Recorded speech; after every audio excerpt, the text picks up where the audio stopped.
wise. Grass only greener when it's fertilized. Gave them truth in these songs, they prefer to lies. Destiny beautiful, adrift in her purple lies. You can't see me, you Stevie. Wondering how I reach more evolutions than Evie and make it look easy. Dream on, yeah. Dream on, Dreamweaver.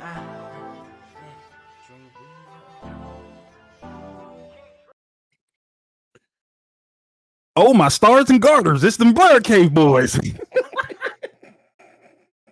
my God. Hi. Welcome. My name is Carter, and I present to you Blerd Without Fear, and this is number 335 of the Blerd Cave. This is the first Blerd Cave of 2026. I'm drinking kombucha at 10 in the morning. Ernie is ready to get into some funny shenanigans while he's drinking Dr. Pepper. I miss soda. I hope everybody is doing well. Bill, Jerome, Triple Dot, Moo, Darwin, Hudson, Los, Daria, Deck It Out, Splosh, Screwface. What up? Didn't even know you did videos until last week. Like I said, this is Blerd Cave, the #1 comic book media stream, even though people don't like when certain individuals say this is the #1 comic book media stream, because who made you the #1 comic book media stream? We did. So shut your ass up. So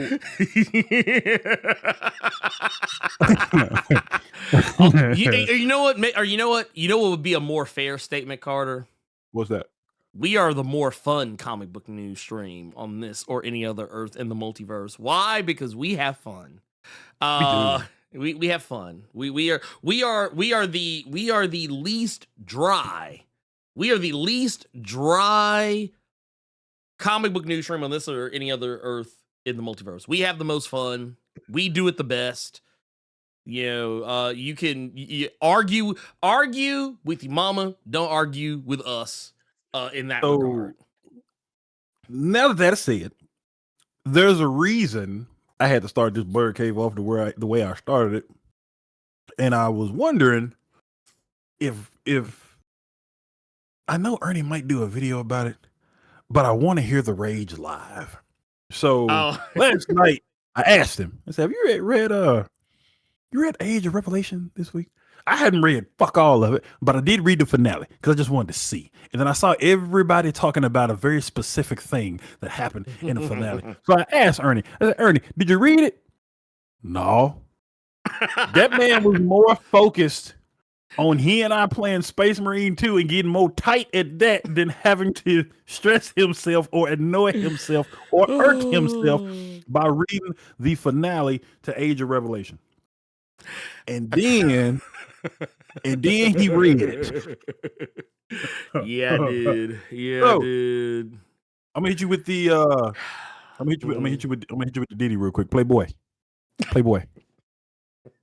What you think? Because you told me a little bit, but I was hoping you didn't. I was hoping you stopped because I wanted to save it for this here. And I know you're going to do a video on it, but I think everybody would like to know. Hi, Cammy. I really, really, really pray for you every time I see you in here, because somebody got to pray for you and somebody got to pray for fucking him every time I see y'all on Dead by Daylight. But with that being said, they didn't want us to play last night because the DVD servers went down right after we had one match. No, I was already like, okay, Ernie's already in a mood because he got hold on Amazon. He got hold on Amazon. Right here. We'll talk about that after. Yeah, we'll talk about that in a minute. But I said he already mad. And now he's playing Dead by Daylight to try to absolve himself of that rage. I said, no, he couldn't have read Age of Revelation yet. He could not have read Age of Revelation yet. He wouldn't have wanted any kind of aggravation, stress, or anything like that. So I'm rambling now. But Ernie Carruthers, Blerd Without Fear. Age of Revelation finale came out this week. You said one thing to me, but I was wanting it to be saved for this platform here. So how do you feel about the 3K of it all? So I'm gonna say that I'm gonna say this as nice as I humanly possibly can. We do not care. We do not. Let me keep it a buck with you. Mm-hmm. So for the most part, that last issue was largely inoffensive up until you get to the end of it. And this is something I'm gonna talk about in more detail in the video, but I just want to say this because it's something I can just really say and get out there. I think people will understand where I'm coming from, even without context. Yep. Age Revelation is an event where everything that is going to happen after it is more interesting than anything that could have potentially happened within it. I think I said this before, I think 2 or 3 weeks ago when I was talking about Amazing X-Men. There was a thing that they brought up where they talked about how that RLDS that Magneto been having, that's fake. He was making it up. It's not real. He good. Wait, what? Yeah. So here I'm. Whoa.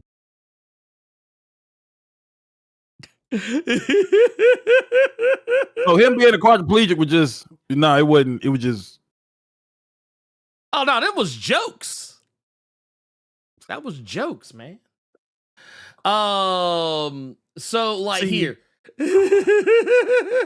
I wrote stuff down that I wanted to touch on for the new year real quick. I wanted to get out the way, but so we got 3K knocked out real quick. I know you're gonna save that one for a video.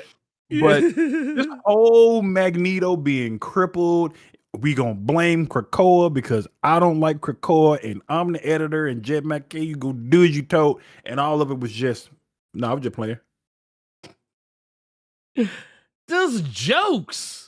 Wow. Those was jokes. So in the let's see, here it is right here. Bam, got it. It took me a second to remember what part of that issue it was. So here it is right here. Here, let me make sure I have this set up correctly. Bam, there we go. Okay. So right here, boom. Says hey, WizKid. Something I've been meaning to ask. When and how did you cure Magneto's RLDS? And WizKid says, the fuck you say? RLDS? What is that? And then Cyclops proceeds in anime fashion. Yes, RLDS, Resurrection-Linked Degeneration Syndrome. To which WizKid replies, man, what the fuck you talking about, Willis? He says Magneto had a degenerative disease. He couldn't control his powers, had to use a hover chair. He's like, that? You know that ain't happening, right?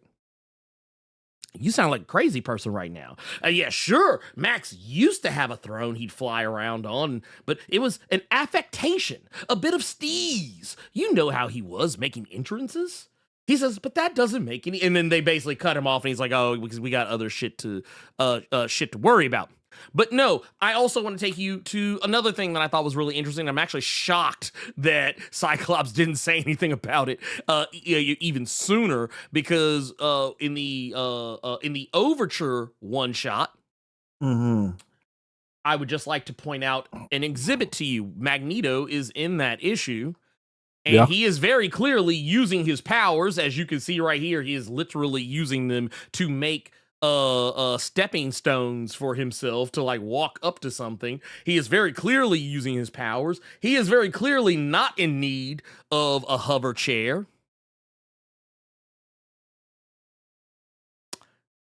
I ain't gonna hold you. When I first saw that, I didn't think that was Magneto because I thought those were feathers. So I thought it was like a chimera or something again. We're going back to that whale. You know what?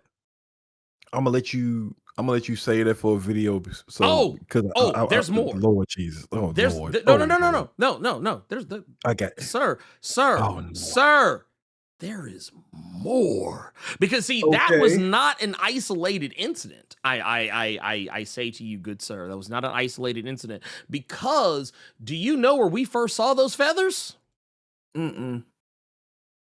Which lets you know they've been sitting on this shit for a while. This was shown at San Diego Comic-Con well Forgot about over not last year's. I'm talking about 2023's San Diego Comic-Con when they were showing off Magneto's new look. And I remember being one of the main people saying, "Oh, hey, where's the kind of feathery cape thing? We haven't seen the feathery like even when he was finally using his powers again for the brief moment that he did. I was like, hey, what happened to the like where are the feathers?" I was like, I don't see the feathers of it all. Like, where the feathers go? I thought we were rocking feathers in the new era. And now you see this is the very same design that they used for his future self in Age of Revelation. It's just that we didn't know that that's what that was for at the time. So real quick, when you showed that concept art, yeah. can you pull it up again real quick? Yeah, I have to get this out. I have to get this out of my system. You see that old man Magnus at the end there? Yeah. Why does that to me look like the Magneto that was in Marvel Nemesis? Wait, Rise of the Imperfects? Oh god.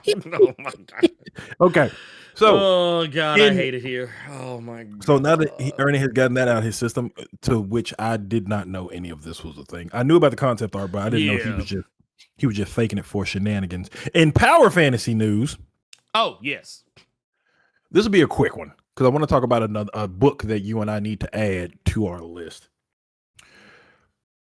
This is a public service announcement from Carter Presents and Blerd Without Fear on the Blerd Cave to the Power Fantasy Reddit. Subreddit, if you will. Mm-hmm. We hear you. We know you exist.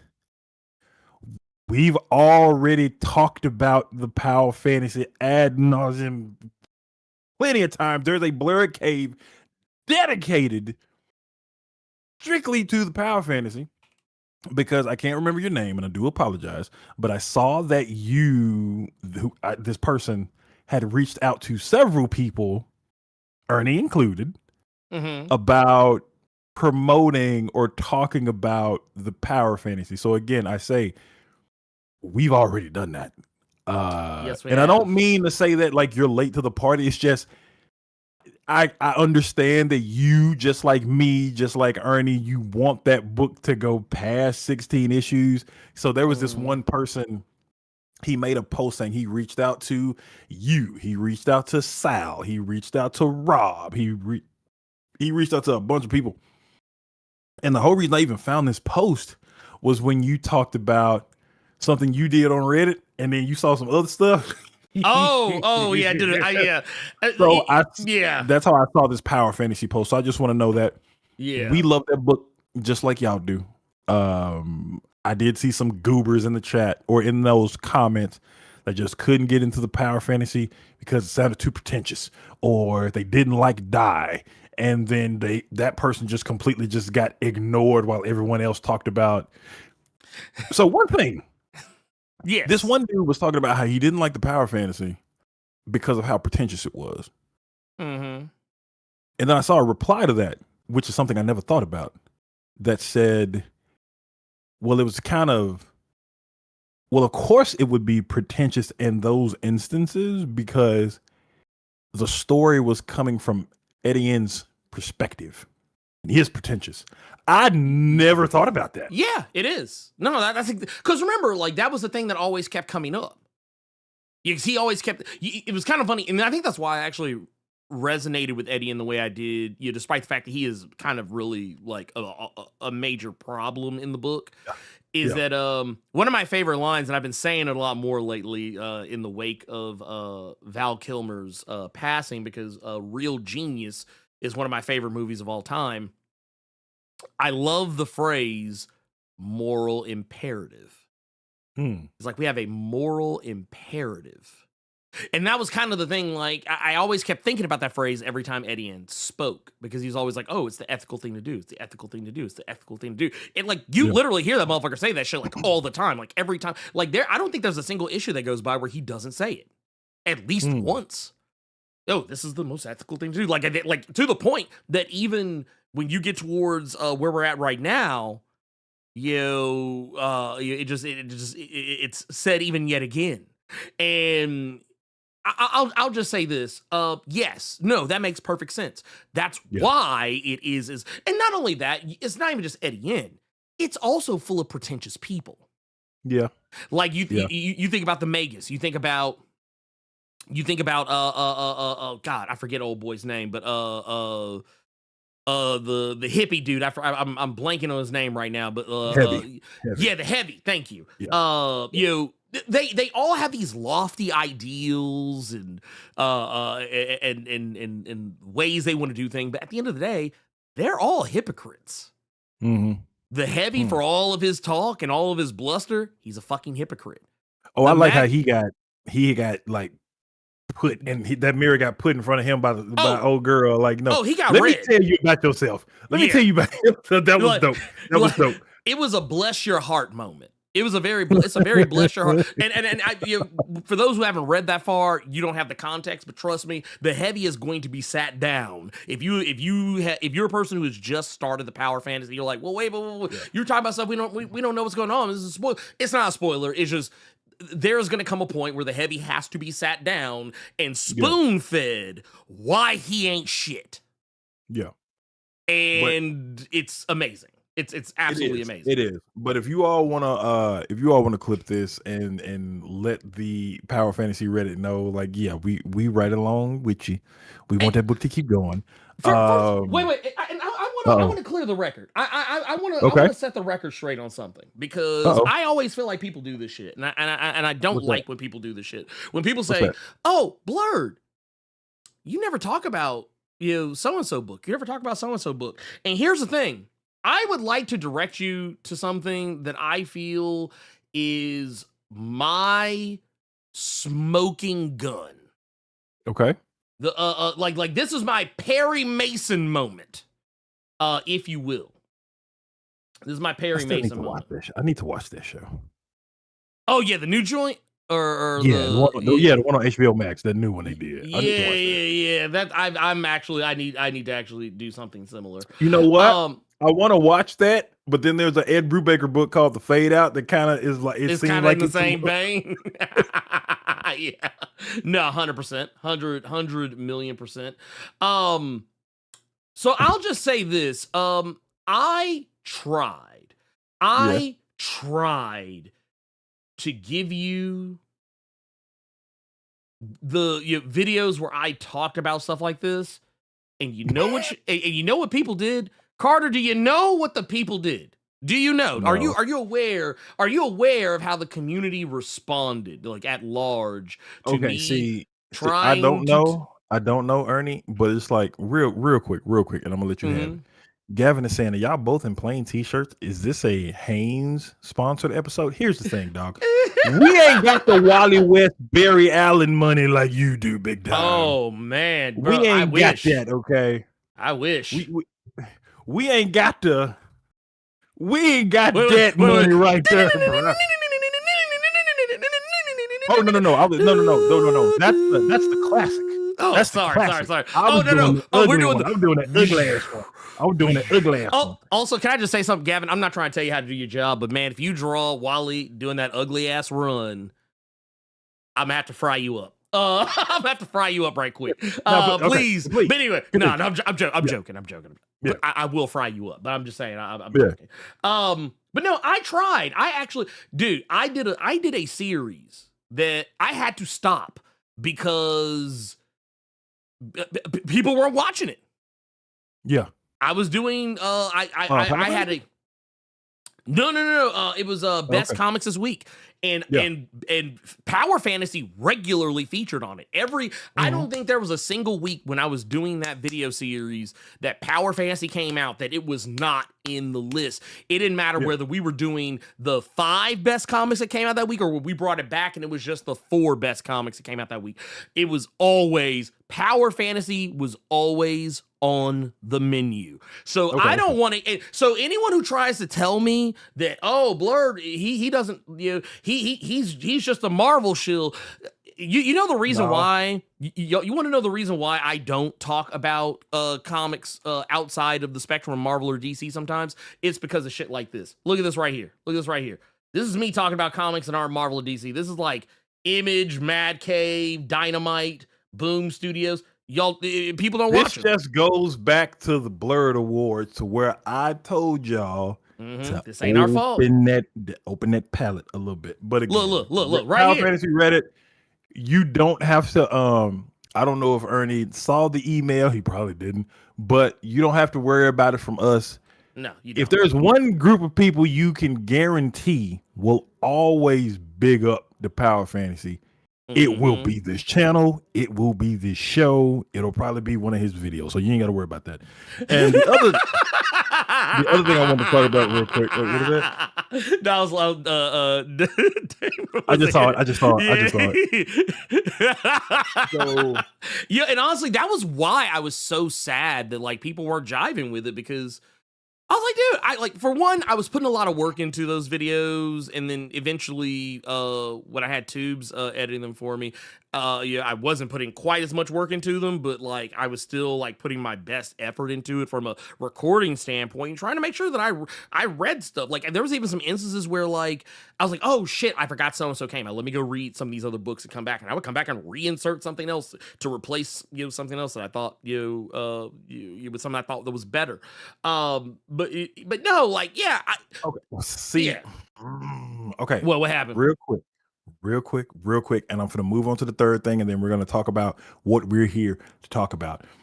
I want a Power Fantasy Explained series from Blerd. I just don't have the time like I used to read all the issues.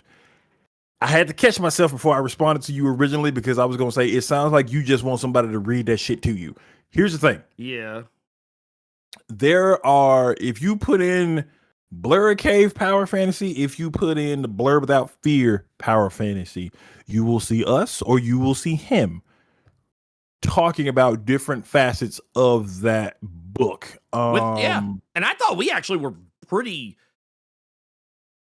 in depth. We did enough to make you want to read it, but not telling you what happened issue to issue. We don't. Yeah, that's not how it goes over here. Unless we're talking about shit that's old. But that's the only thing I can tell you. Or I can tell you to go the route of yours truly and the Blerd Without Fear. You know, when you do have some time, because I guarantee you there's a moment when you have time and don't know you got time. Watch this. Bathroom book, big dog. Yep. Them trades is like $10-15. You got time. Look. Let me ask you this: Do you shit? That's a very personal question. So this last thing I wanted to get to with you, this last thing, we have another. Wait, real quick. I actually want to take this. I want to take. I love to see responses. You talking about Bobby Coltrane? Yeah. I like right here. Says right here. And we actually got a couple of these, actually. Bobby Coltrane said, I can only speak for me, but your in-depth outline of, or explanation of the Power Fans is the very reason I went and started reading the book. I currently have all the issues. This is not the first person I've seen say this either. Matter of fact, we got right here. Manuel Sark says, honestly, y'all the ones that got me reading Power Fantasy. I've had people on social media come reply to stuff that I posted, be like, man, dude, y'all recommended Power Fantasy to me, and it's still holding me down. I've had people say, yeah, man, I actually went on Global Comics and I've been reading the whole thing. So do not include my name or Carter's name or the Blerd Cave as being culpable in not recommending the Power Fantasy, or trying to claim that we are the reason that the Power Fantasy won't go past issue 16. Because to that, all I have to say to you, if that's what you think about us, if you think we're part of the problem, I only have one thing to say to you.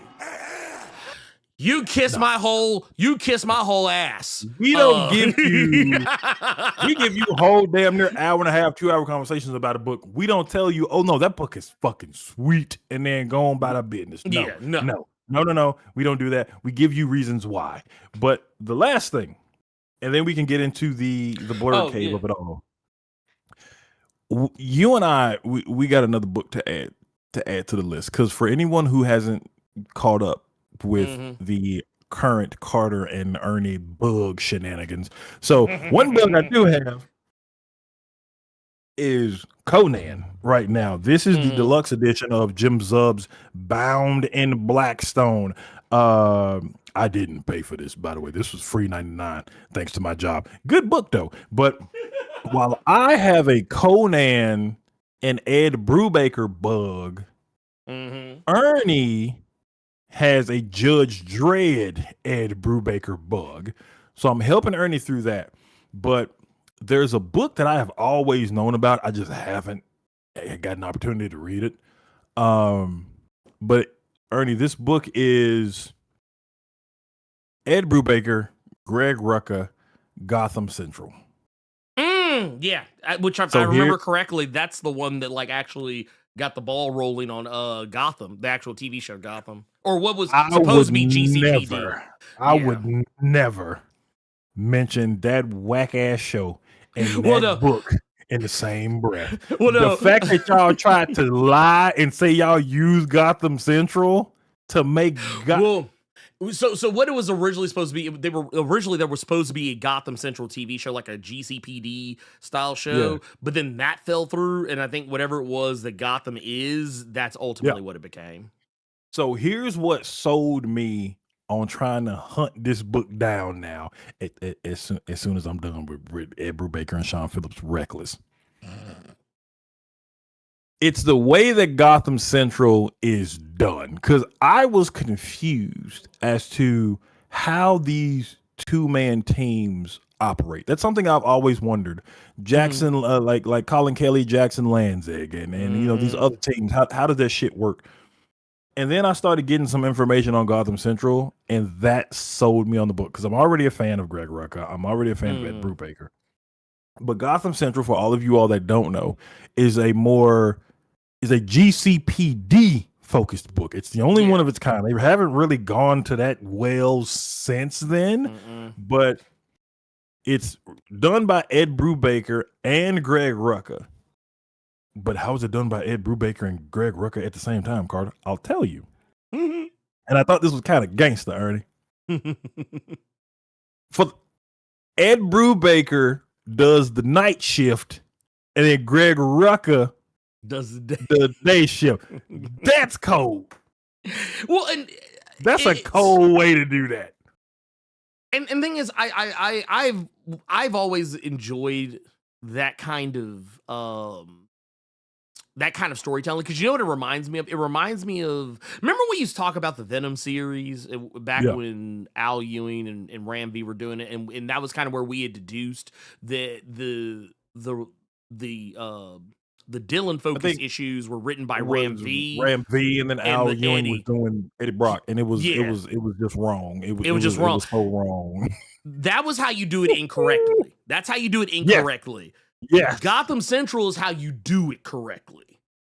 Like if you're going to write now, because not everybody does that. I think when we think about two-man teams, two-person teams, one of the things I think people kind of forget is that sometimes people do just collectively come together and write the thing. Like, I've talked to two-man teams before, and they all kind of tell me about roughly the same thing, is that it's kind of a collaborative thing. Like, they kind of say, hey, I'm going to take some of these pages over here. I want to do this part. You do that part. It's usually kind of like that. So it's kind of the same thing, but like, this was a very organized and very like ordered a way of doing it. Like saying, yeah, you take the day shift, I take the night shift, and that way each side of it has its own distinct feel while still being a cohesive, singular narrative. That is a hard thing to do. Yeah. So the fact that they did it kind of makes sense that it's only been done like that one time. Well, you know what? I think what it is. I think they actually kind of tried to go back to it a couple of times, but it never worked the way. Because first off, let's go ahead and address the elephant in the room. Okay. You got Ed Brubaker, you got Greg Rucka. These are two of the baddest motherfuckers that have ever held a pencil to a piece of paper to write down words, or sit at a typewriter or a computer, whichever one they prefer. But these people. Okay, first off, let's go ahead and just keep it a buck. Yeah. That's Ed Brubaker's bread and butter. writing about criminality, Yeah. writing about hard boiled detectives and cops and criminals and thieves and like literally like it would you really can't take Ed out of his element when it comes to stuff like that. You just can't. And I think that's why Ed Brubaker has had such a long career in writing that very same type of stuff. There's a reason why his Captain America is still goated to this day, because while it wasn't delving into some of those things I was just talking about earlier, he is also very good at political intrigue. And that is why Captain America did as well as it did, because really political intrigue ain't that much different than writing criminality. Yeah. Yeah, because all politicians are fucking criminals. And I did see an interview with Brubaker where, like, he's not knocking the superhero stuff he did, but he did say, like, the stuff that he's doing with Sean Phillips and these OGNs. Because Ernie and I both have had this Ed Brubaker kick, so, like, he got Reckless and he got Criminal, and I got one book from Criminal. I am currently, I'm on the hunt for Criminal. There have been several late night Space Marine 2 sessions between Ernie and I where we are boosting the price of shit on eBay because we know it's about to go higher than that. So we want to make people spend more than what they want to spend. I mean, look, hey, you gotta pay to play. That was a funny Sunday. What was that? It was a couple days ago. That was a couple days ago. Yeah. But what Brubaker said was that he wants to more so stick to these. Yes, because they are these, and what I mean by that is like the OGNs that he's doing with Criminal and Reckless, or just in general, because he's done several others with Sean Phillips. But he more so wants to stick with these because he really enjoys doing these and doesn't have to worry about like issue to issue and trying to figure stuff like that out, because he and Sean Phillips are so just like in tune with each other that they can get one of these done relatively quick and they be fantastic, because I really enjoyed the knives. So to know that he's more so going to stay over here, I do like that Greg Rucka is giving the soups and shit a try again, or he has been with. Because wait, isn't he coming back for? He's coming back for Batwoman. Batwoman, yeah, he's coming back for Batwoman in DC's Next Level, which I was listening to a blog post. Scott Snyder did an audio blog post, which he announced, but it was a real quick one, and so it was like a blink and you'll miss it kind of announcement. But Jonah Hex is coming back in DC Next Level. And yeah.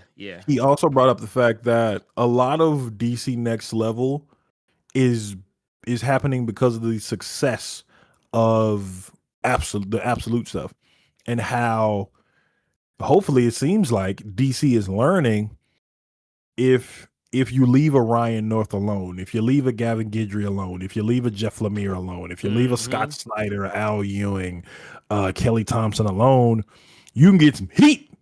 So he was talking about how like it seems like the absolute stuff just brought the DC Next Level stuff to where they're taking chances, where you have a Scotty Young and Jorge Corona doing a Lobo book. But he also brought up like I said previously, the Jonah Hex is coming back. I don't know who's going to be writing. If it's Jimmy Palmiotti again, that's going to be fucking hilarious. But he also brought up the Joshua Williamson was going to be doing Legion. He's going to be doing Legion of Superheroes. Interesting. So that's going to be an interesting thing to see. But didn't even mean to keep it this long, but absolutely. Gotham Central is now one that I will have to look for, just because the night shift and the day shift aspect of it when it comes to writing is really interesting to me. And I really want to see how they handle the Batman of it all, because the only book that I've seen that has been close to doing something like that was Sam and Twitch. But the problem with Sam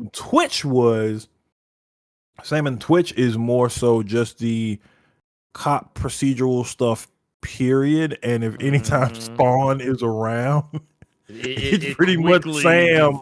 It's pretty much Sam just cussing him the fuck out to get the fuck on somewhere. Yeah, it's like, man, go on somewhere, man. You ain't doing shit. Go on, get so your. I do want to see how Ed Brubaker and Greg Rucka handled the Batman of it all. So that's something that we have to add to the Ed Brubaker list. I tell you something. I'm gonna add to the goddamn list. What's that? I want to know. Some of y'all who watched Nerds of Culture this past week, you heard me rant about it, but I want to know who the fuck let Sabretooth get a hold of my goddamn book. Who let Why was Sabretooth allowed to be near my book? Why was he chewing on the side of my book? Why was he clawing at the side of my book? Because actually, I didn't notice it yesterday, but now I notice it even more. But that's the back right there. The back? Yeah, like the binding and stuff got. And this was supposed to be a like new. This was supposed to be a like new book. This is not like new. This has been through some shit. Is what this was. Yeah, the book that we thought was stolen was not in fact stolen, or at least if it was, they brought it back. But like, it actually did show up, and apparently this was through the United States Postal Service, and for whatever reason they decided to say that the package was delivered on New Year's Eve when it in fact actually wasn't, and it was not delivered until quite literally yesterday morning. But that's neither here nor there. But you know what? I will. He said So you said like new. Daria asked, did they mean like chewed? Yeah, like chewed. I mean, that's the question I'm asking. So which ones do you have right now? So I've got the first. So it's one in deluxe 1 and 2. 3 is on the way. 3 is on the way. Gotcha. So that's the one I'm currently hunting for. That Ernie and I we're in the middle of playing Space Marine 2, like I said, and we see that only like 3 people have bid on it. And like this is the part that got me. This is the part that gets me about eBay, since I'm new to the eBay universe of it all. So we in a Space Marine 2 mission for like maybe 20 minutes. Maybe. So to see that shit bump from, hey, you have 3 other people looking at this book. Hey, you have 20 people looking at this. Hey, you got 82 people looking at this. And then in the last like 3 or 4 seconds, you just see a gang of you don't. So here's what happened. I put my bid in for a Criminal Collection. Ernie knows this. It was 1, 2, 3, and Cruel Summer. And I put my bid in, and I got the notification that I was outbid before the notification that I bid. Damn.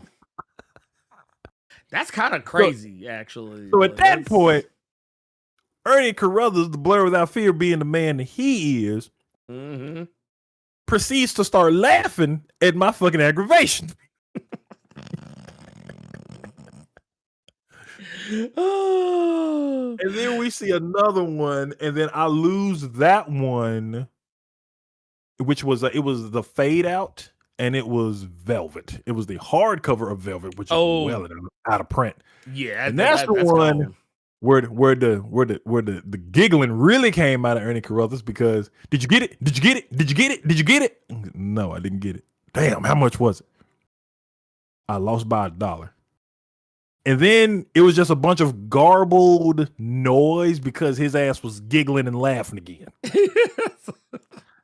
Well, it's so wild to me though, because I've spoken to these not these specific people, but like I've spoken to creators whose books have either gone out of print or for whatever reason it's difficult to come by, and they all say about roughly the same thing when I talk about how, like, yeah, man, the only way I'm able to get this book is by having to go on eBay or having to go on Amazon and paying like 4 or 5 times what the book initially was listed as, or so on and so forth. And because it's really, at the end of the day, it's people that are taking advantage of that situation. And which, to be fair, I mean, there's a lot of people that you can also be put at fault for it. But I like I said, I think I've long talked about the Ninja Turtles, and how like I spent that extra money to get that. To get volume 14 of that. Oh, and I will say too, because I meant to talk about it at the top of it, but yeah, I got sidetracked. One thing that is probably no longer going to happen in the far future, or anytime within the near future, regarding live streams, is that we will not be live streaming on Twitch anymore. Cool. Mostly because Twitch always fucks over our encoding, and the thing that I use to live stream to both platforms, for whatever reason, it's stopped working, and I can't make it work, so I'm just gonna let it go.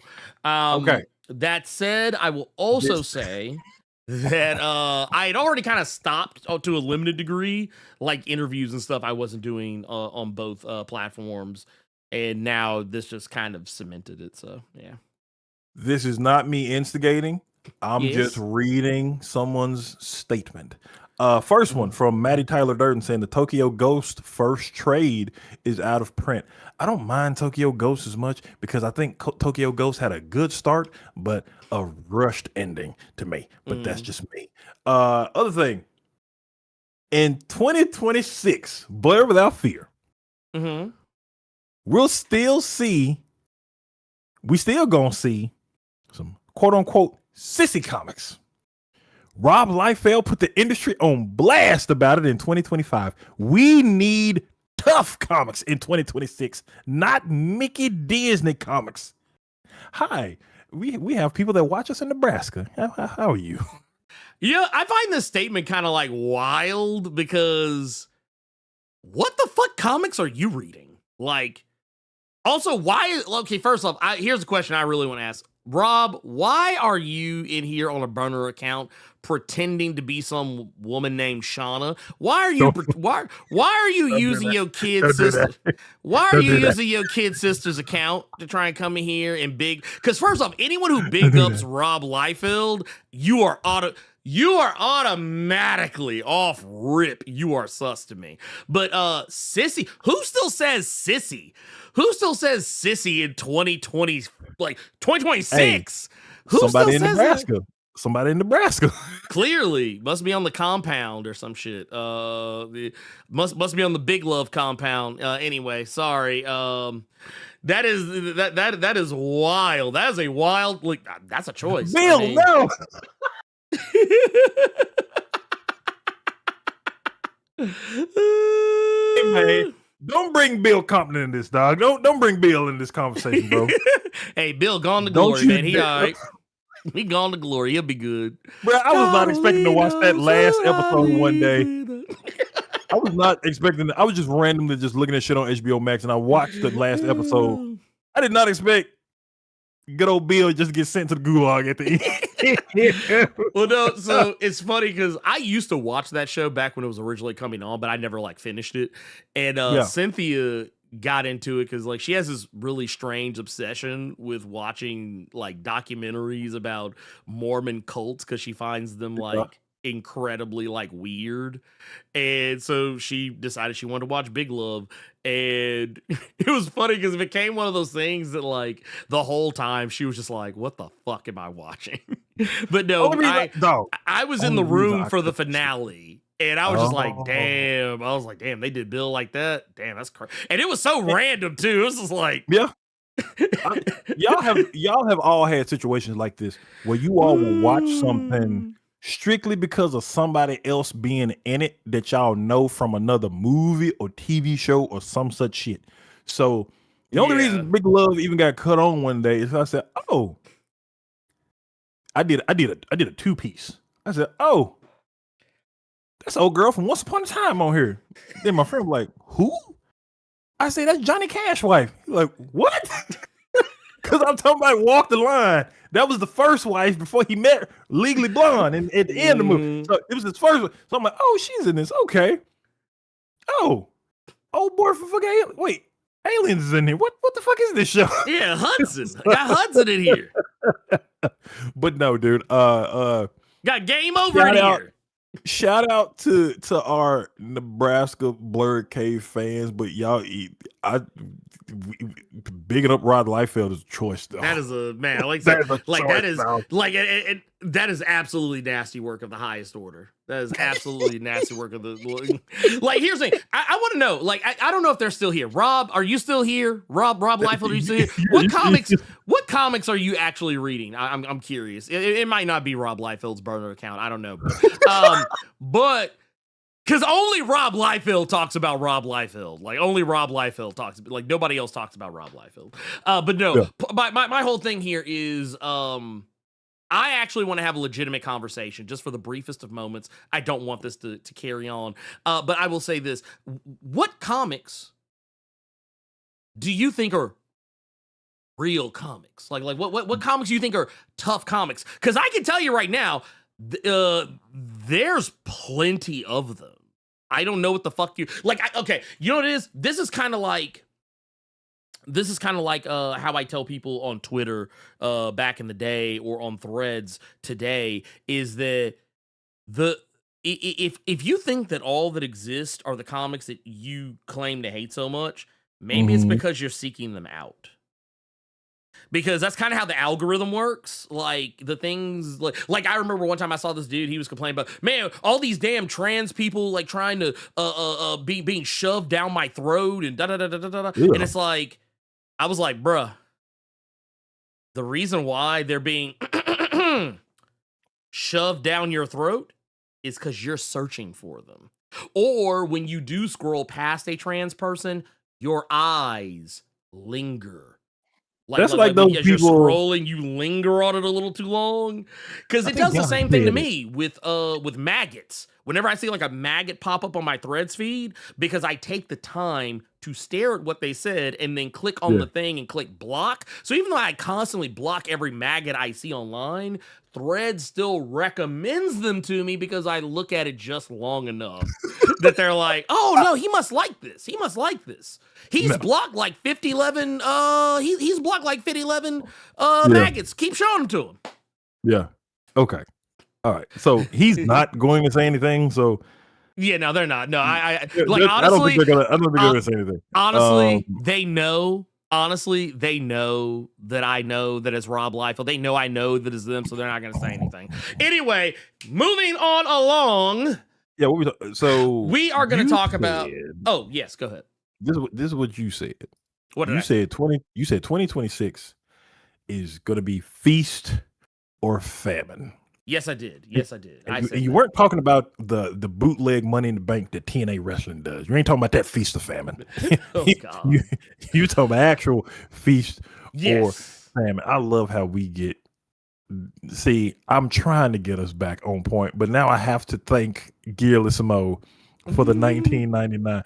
I've never heard of it said like that. Happy 2020. Part 6. That is nasty. Yeah, he said nasty. He said it to me the other day, and I was like, I like that. I like that. That's sick. Get those likes up, absolutely, and hit that hype button if you're on mobile. Game over, man. Game over. Just to see that he just got. You had what 3 or 4 baddies, and then you just get sent to the Shadow Realm off camera. The nerve. Love over hate.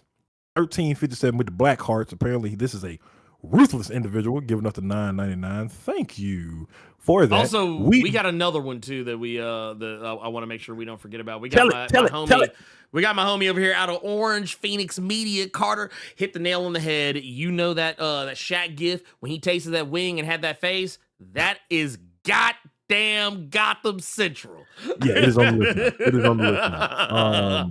Like I said, that is a book for your ass. Yeah. I am not. This is hilarious. I love this interaction right here. I am not Rob Liefeld. That's something that Rob exactly Liefeld. But I would also like to just simply share that. I would also just like to share that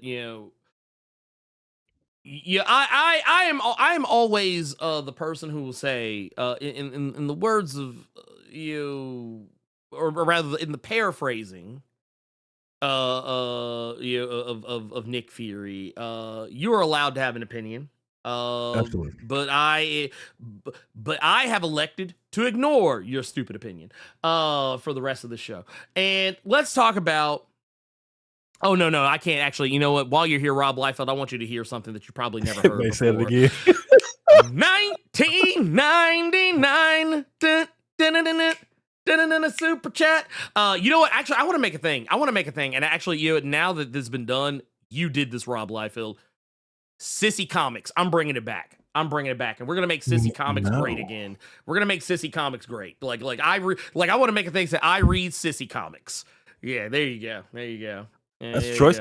Highlight 915 with the Little Caesars Hot and Ready 5 saying Happy New Year to the cave. We appreciate it. And sending a reminder to check out Eat Your Young. It is hidden. I told y'all. Yes, sir. And we got, oh my God, I have not heard about this rapper in several years. JT Money is in the Blerd Club Diamond Mine. Oh, Jesus. Shout out to JT Money. I ain't heard that name in a good minute. Brunch. Am I showing my age by remembering the rapper JT Money right now? I mean, honestly, I think we all kind of are now at this point. I think we all kind of are right here at this point. But no, thank you for that Blerd Club Diamond, man. I love to see it, man. That's the business right there. We love this for us. So I just want to say, yes, I said in the title I put something very inflammatory. I said that this year is going to be feast or famine. What do I mean by feast or famine? What I mean is that, and this is kind of based a little bit loosely on some I guess pieces that I read over the past few days, over the past week, kind of like year in review stuff. People talking about like what comics they're looking forward to, what comics they're not looking forward to. I can tell you some of the things that I'm personally looking forward to. But I think one of the things I brought up was Thundercats. I think that Thundercats has been doing really well.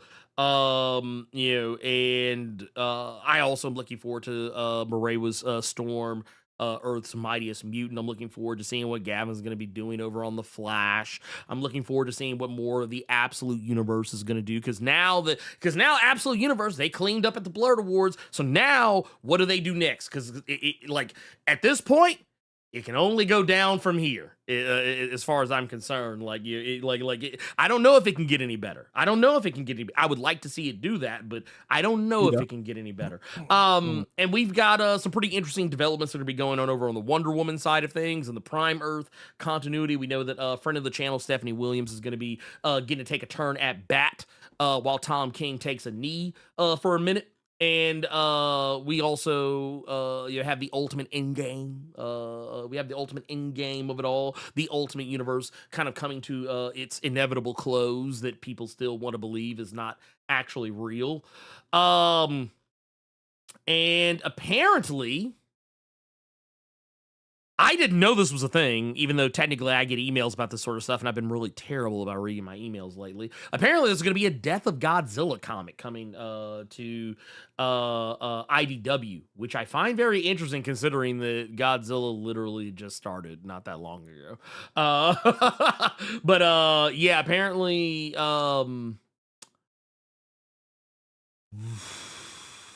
this is something that I don't really know how I always hate seeing the death of that, because I mean, let's keep it a buck. We all know the thing that they're talking about is going to die rarely ever actually fucking dies, and if it does, it doesn't stay dead for terribly long.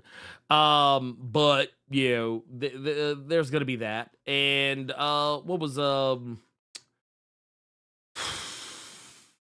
the other thing that was supposed to be coming up? Man, I'm blanking on it right now at this precise moment. But we talked about the Batwoman, the whole Greg Rucka Batwoman thing, and we talked about some of the DC Next Level stuff. Like, here's the thing: I think these are all great developments. But one thing I can tell you I'm not looking forward to. One thing I'm not looking forward to in 2026 this year, in the year of our Lord of the Rings, I am not looking forward to yet another year where Tom Brevoort is allowed to shit on the good name of the X-Men. I just can't. I cannot abide it. And this is kind of why I say, man, this is going to be feast or famine. Because I look at some of these lines. I look at some of these lines of comics, and I see a lot of good, but I also see a lot of bad. I see a lot of bad happening. I see a lot of bad happening on the X-Men side of things. I feel like, I feel like we're, and I don't mean bad in terms of quality, per se, but I just mean bad in terms of optics. The fact that we're coming out of the age of revelation, and there are already a shit ton of books that have been announced since before the event even started. But like, it's like, oh, we're gonna have Magic and Colossus as a series. We're gonna have, of course, obviously Wolverine's gonna be back. Storm's gonna be getting Earth's Mightiest Mutant. I'm pretty sure there's Cyclops is getting a book. I think Rogue is getting a book. And while not all of these are going to be like ongoing series or anything like that, but still, it's just, what was it? The new Generation X 23 book, the one that we thought was just Generation X, but it's just, but it's not. It's actually not. The whole, I think I said Deadpool earlier, but yeah, Wade Wilson Deadpool, that's going to be a thing. What was the other one that they had? Inglorious X-Force, which basically we canceled X-Force last year, but we're bringing that shit back, and we're praying to God y'all read it this time. I don't think they have to pray.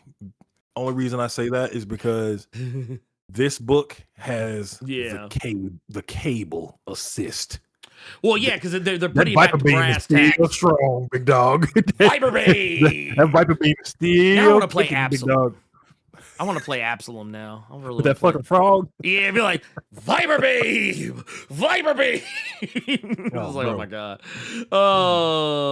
But no, like I said, it's fine. It's fine. But my thing is that I just don't care for a lot of the choices that are being made. To have like so many, to oversaturate the market with X-Men titles is just disgusting to me. I feel like that just shows me you are creatively bankrupt. I mean, yeah, you're coming up with all these different things, but it's like you had no better idea than to make more X-Men books. Like you didn't have an idea to like maybe tell a greater, wider, more interesting X-Men story. Like, no, you gave us Age of Revelation, which is just really just eating off the plate that Age of Apocalypse.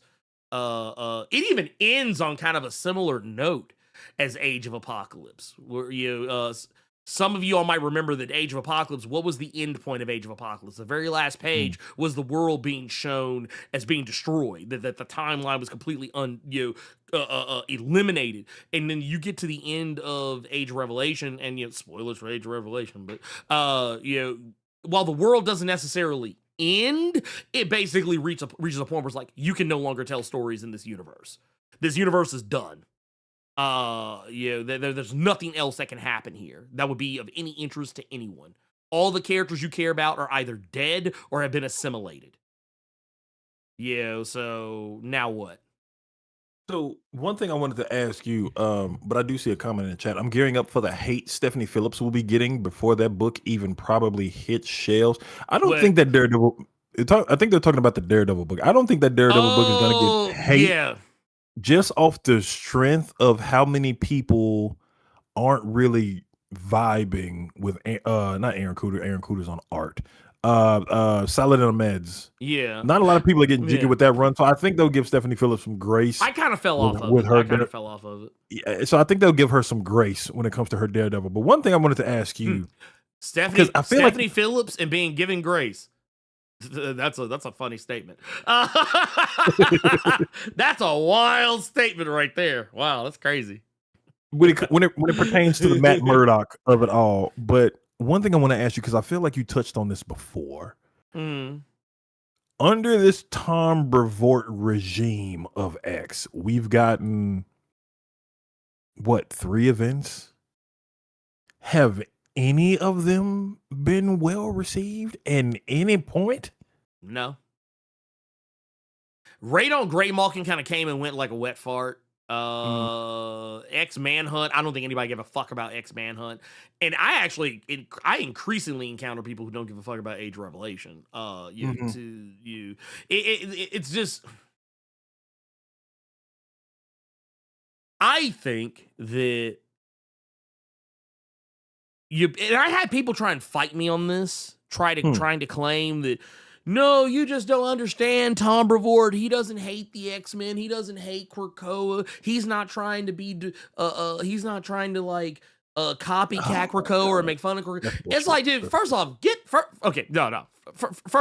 first and foremost, fuck out of my face with that bullshit. Fuck out of my face with that bullshit. But more importantly, I think that you really need to take us to have several seats.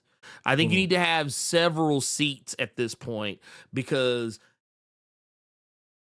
if he doesn't have a particular feeling about Krakoa, then why is he constantly going back to that well? Like he because I remember when all this kind of came up, he kind of initially acted as if he just wanted to just completely divorce the X-Men from that whole era and do his own thing. But then when he came in straight out of the gate, it was just derivative idea after derivative idea after derivative idea. Now, if it was just follow-ups, that would be one thing. But he has quite literally been rehashing storylines. Age of Revelation is not only a rehashed Age of Apocalypse storyline, but it's a rehashed Fall of X storyline. The whole idea, is basically the very thing that Revelation is trying to do to assimilate all life on Earth and become this Gestalt entity. That's almost practically the exact same plan that what's his face had? Nathaniel Essex. What was what name was he going by then? Sovereign? I think he was going by Sovereign around that time. Yep. Yeah. So that's basically the same fucking thing he was trying to do. Only he was going to become a singularity. But I mean, becoming a fucking planet is not, categorically it's different. But I mean, from a storytelling perspective, it's not that much fucking different. It's the same fucking, if I held these pictures up, what's the woman's name on The Office? Pam? Is it Pam? Because I don't really fuck with The Office like that. But I was like, Pam would look and be like, they're the same picture. They're the same picture is what she would say. So to that I say, kiss my ass to all those people who think that, or he goes by Enigma. That's what it was. Sovereign is something else. But still, the point remains. It's the same fucking plot. Okay. It's not about being creative. It's about money. You got to beat that. You have to meet that deadline. Here's the thing with that. It's not making money like that, though.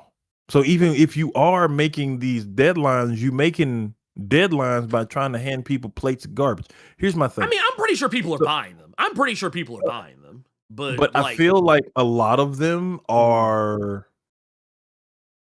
I hate Krakoa, so I'm going to love anything that isn't Krakoa because the X-Men were villains, kind of like Tom Brevoort feels.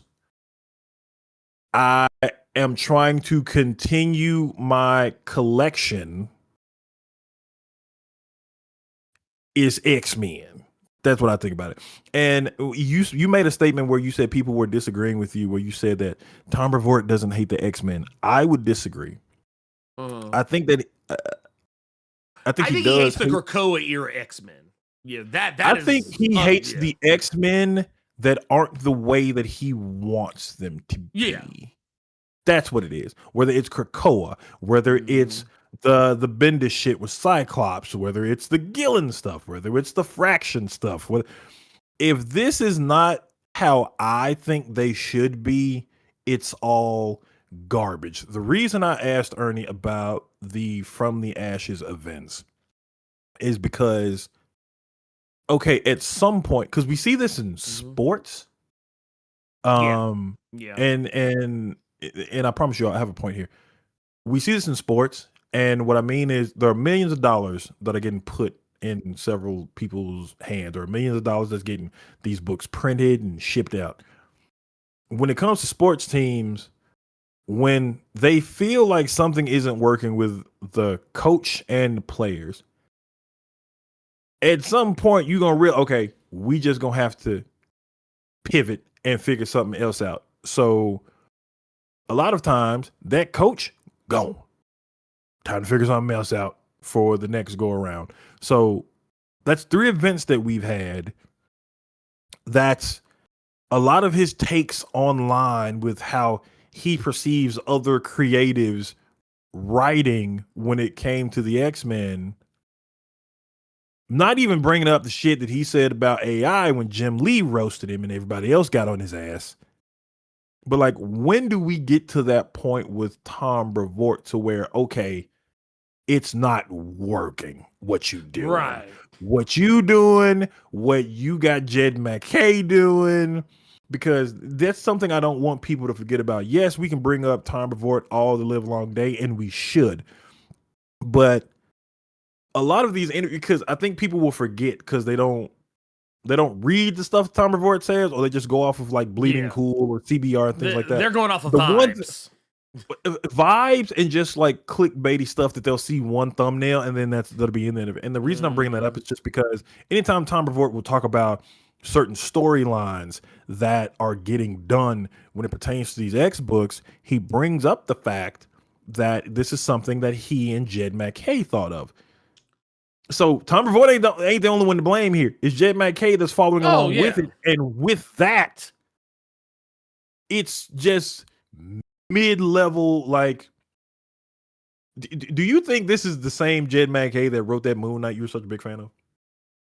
Oh yeah, I mean it's very much one and the same, the same person. But like at the same time, I've had my issues with Jed MacKay in the past. Of course, I've talked about this before. What was it? Blood Hunt. And like I said, I like Jed MacKay as a writer, but the thing is, Jed MacKay has a very nasty habit of trying to okay, you know what it is? This is always going to be the issue I'm always going to have with Jed MacKay for as long as he continues to do this. It's nothing personal. It's me just looking at what he does creatively. Jed MacKay really likes to try to surprise people. Which, I mean, you should strive to do as a writer, but I feel like he tries way harder than other people. Like, he tries to find, like there was a time, and I think he's kind of fallen away from this a little bit, but, like, he still slips into it every now and again. He tries to find the most obscure, like, okay, if there's ever a book that he's writing, I'm gonna give you the playbook for how to follow along with a Jed MacKay story if it's this type of story. If it's a story where there's like a mystery character like hanging around, or like there's a character who's suddenly acting differently and we don't know why, it's probably because that character is either possessed or being manipulated by somebody else. I promise you, that character is not going to be anybody you're thinking about. It's going to be a character that nobody is thinking about. It's going to be a character nobody's talking about. Not because that character has been not because that character is a bad character per se, but because it's a character that quite literally no one probably gives a fuck about. And that's going to be the surprise. And it's going to be like, ooh, like Jed MacKay is probably the closest thing to M. Night Shyamalan we have in comics.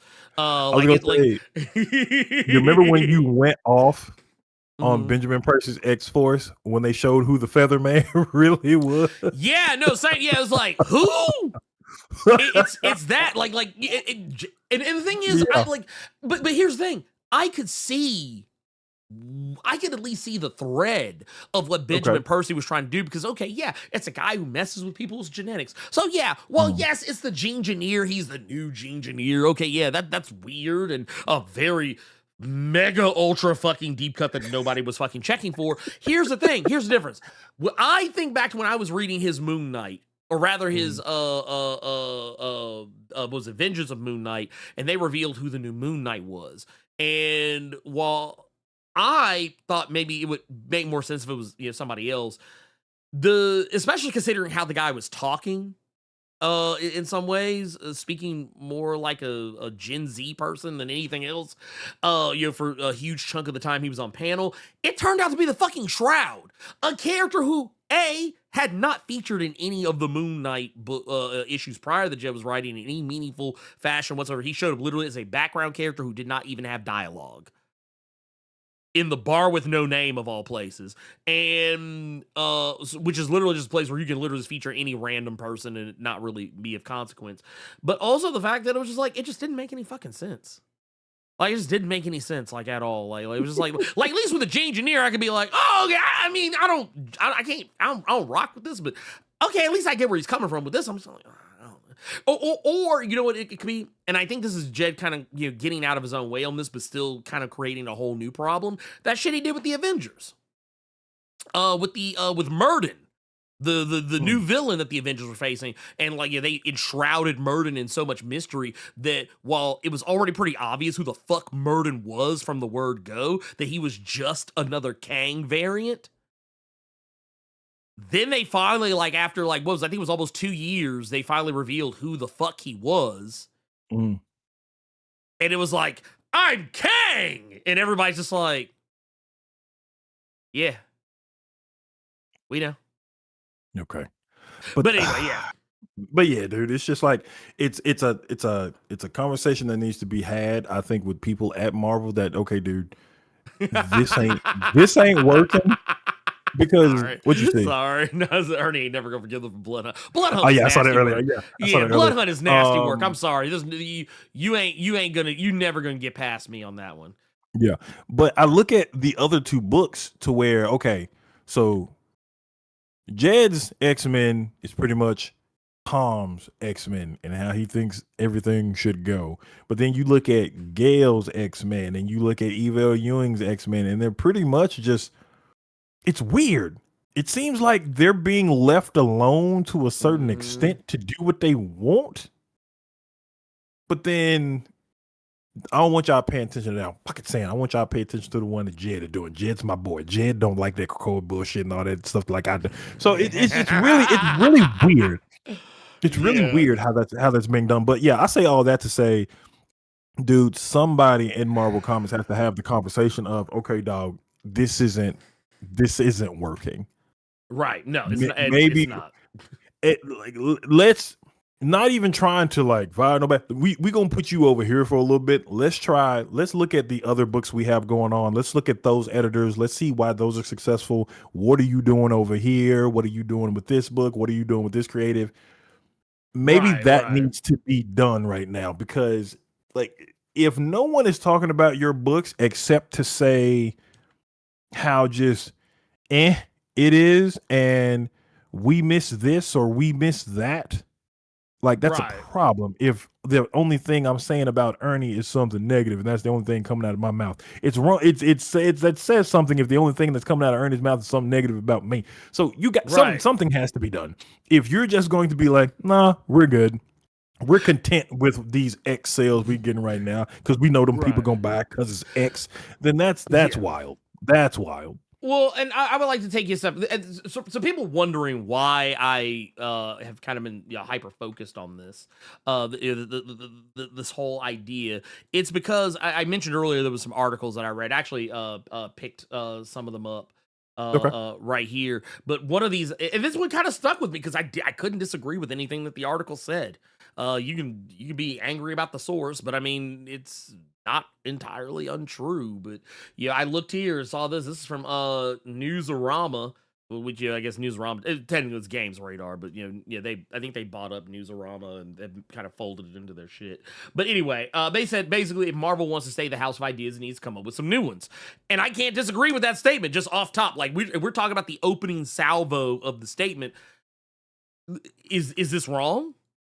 What have we literally just been talking about here? They've literally just been eating off the same leftovers, constantly alluding to, constantly trying to have more Civil War-like events, constantly trying to have more Age of Apocalypse-like events, constantly trying to harken back to the days of yore when there were 20 different X-Men titles on the fucking shelf every fucking week, every Wednesday. Also, we talked about this right here, One World Under Doom. While a fun story, we've seen this fucking story before, and they're just they're repackaging and reselling this to us.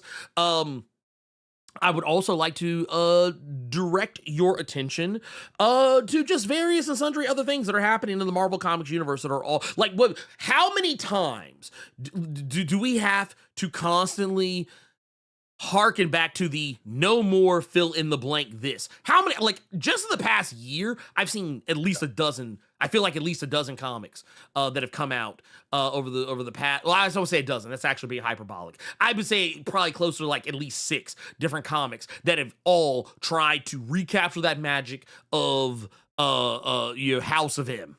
With like no more, but then fill in the blank this. It's like it's become this phrase that has been used so much that kind of similar to things like, people talk about like the Venom symbiote and the Phoenix and various other like trappings of the Marvel universe, how they get overused and passed around so much that they don't even mean shit anymore. I feel like you could, well, that's debatable in some of those aspects.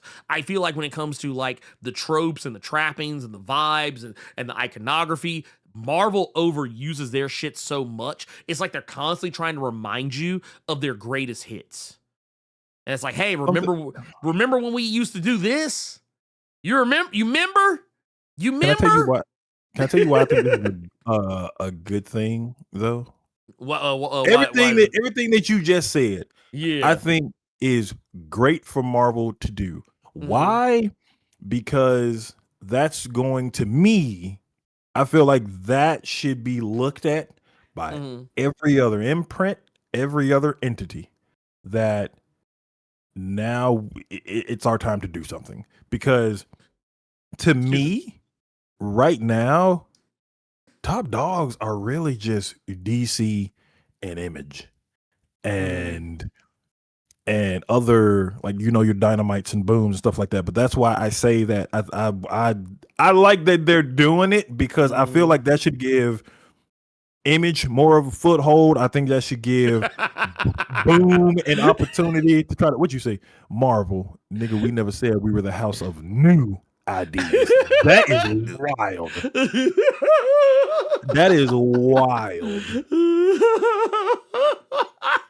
I gotta write that one down. I gotta write that one down. But back to my point. Yes, I feel like Image should be looking. I feel like Image, Dynamite, Boom, IDW, Mad Cave, AWA, Titan. I think you all should. I think those companies and those imprints should look at this like, okay, now we can do something, because they're constantly stumbling. And I mean Marvel. It's Marvel. Constantly stumbling. The only person that is trying to defend Marvel from all of us is Dennis Camp, Peach Momoko.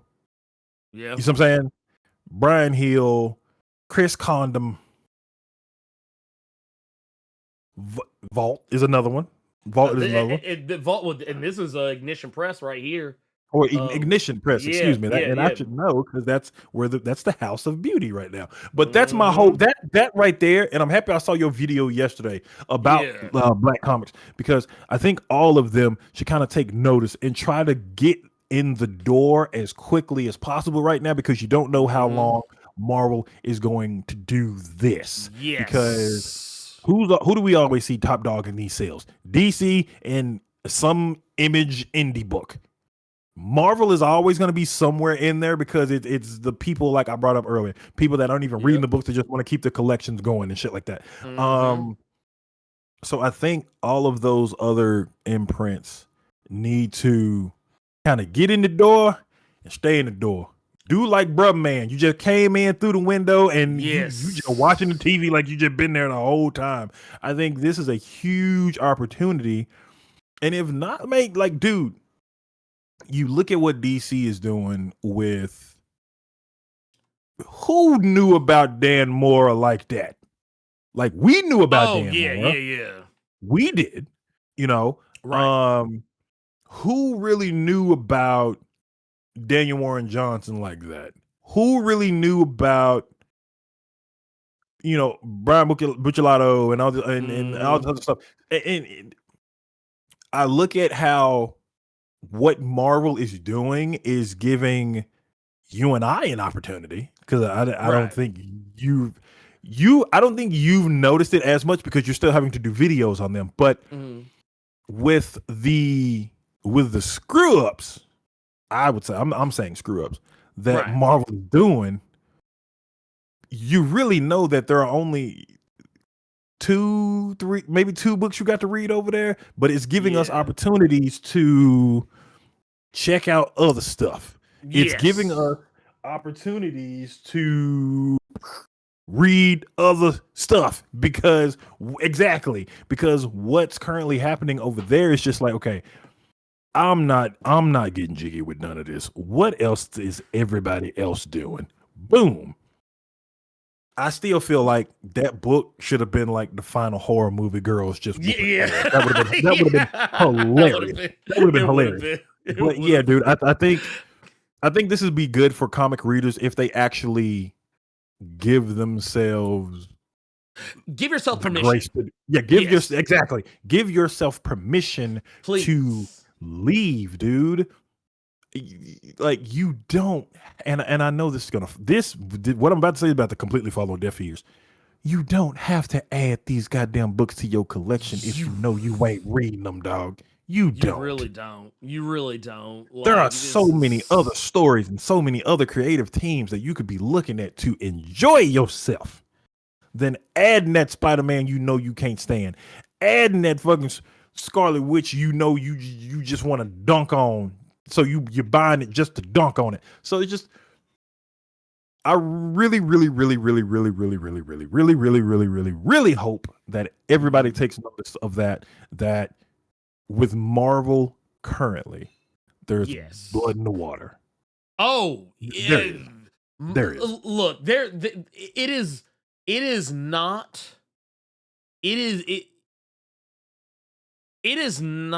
a bad thing, I think, for the competition to come out and get the opportunity to take a swing, because honestly, yeah, Marvel's failings is everybody else's success, in my opinion. Read more sissy comics. Because that's what we're gonna do. That you know what? I think that right there. I think that right there. Read more sissy comics. That's what I plan to do in 2026. I'm reading all the sissy books, all of them. Just put them right here. Just tell me about them. I'll read them. Because this is the thing. DC, as we said earlier, and I feel it's cyclical. I feel like this is cyclical because I remember saying some of the very same things about DC not very long ago. Yes. I remember when DC was eating Marvel's lunch on a regular basis, literally slapping them the fuck down, just like it was like, dude, you couldn't walk into a LCS and not see people with like 5011 DC books under their arm, going up to the counter. You couldn't. And people were like, Marvel who? Yeah. The fuck you reading tomorrow? I'm talking about that time, and some of y'all might not remember this. This was at a time where Marvel didn't even have any X-Men books out. Marvel had, I think they had like 1 or 2 X-Men books out. Nobody was fucking reading them. So they put them in the Inhumans. They just put the mutants at the Inhumans crib. Right? We gonna need this baby at your door. Right? And this is the messed up part about it. But I remember when Marvel kind of started to make a bit of a comeback, and then DC shit started falling off. Yeah. And I know I wasn't the only one who thought that, because I remember hearing Rob and Benny, even Dopespill, say the same thing. I heard Sal saying the same thing. Like, man, this is kind of hard to talk about DC book right now. And this was like a while ago, but now it's kind of turned around. We're like, now it's kind of like, man, it's kind of hard to want to talk about Marvel right now. It's like DC's kind of where it's at. And it's going to keep shifting that way. And that's good for the industry, I think, because, but what I'm going to tell you to go back to what I was talking about earlier, because I brought all that up for a reason. The person who wrote this article, George Marston, said something that I thought was very, very, very appropriate. Basically said that they were talking about how they struggled to find like anything worthwhile from Marvel to recommend when they were talking about their best of 2025s. But they said that they said basically, and the reason why it was difficult was because most of the year, and here, let me zoom in a little bit so y'all can kind of see what I'm talking about.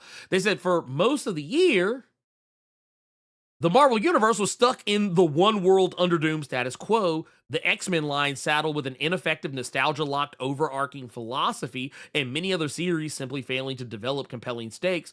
Marvel had felt far too static for the bulk of 2025. I don't disagree with that statement, because it is true.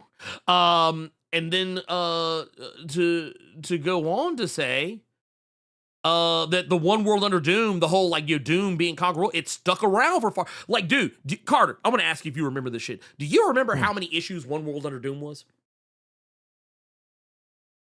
9? Yep, that is correct. Matter of fact, here, let's do it. You are correct, sir. It was 9. That was way too many fucking issues. That shit should have been like a smooth 5 or 6 and been done.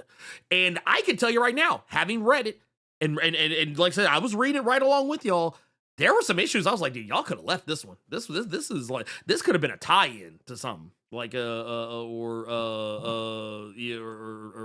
something like that. But Ernie, Secret Wars was 9 issues, and that was a big event. So One World Under Doom was a big event. So but here's the thing, had to be 9 issues. Secret Wars earned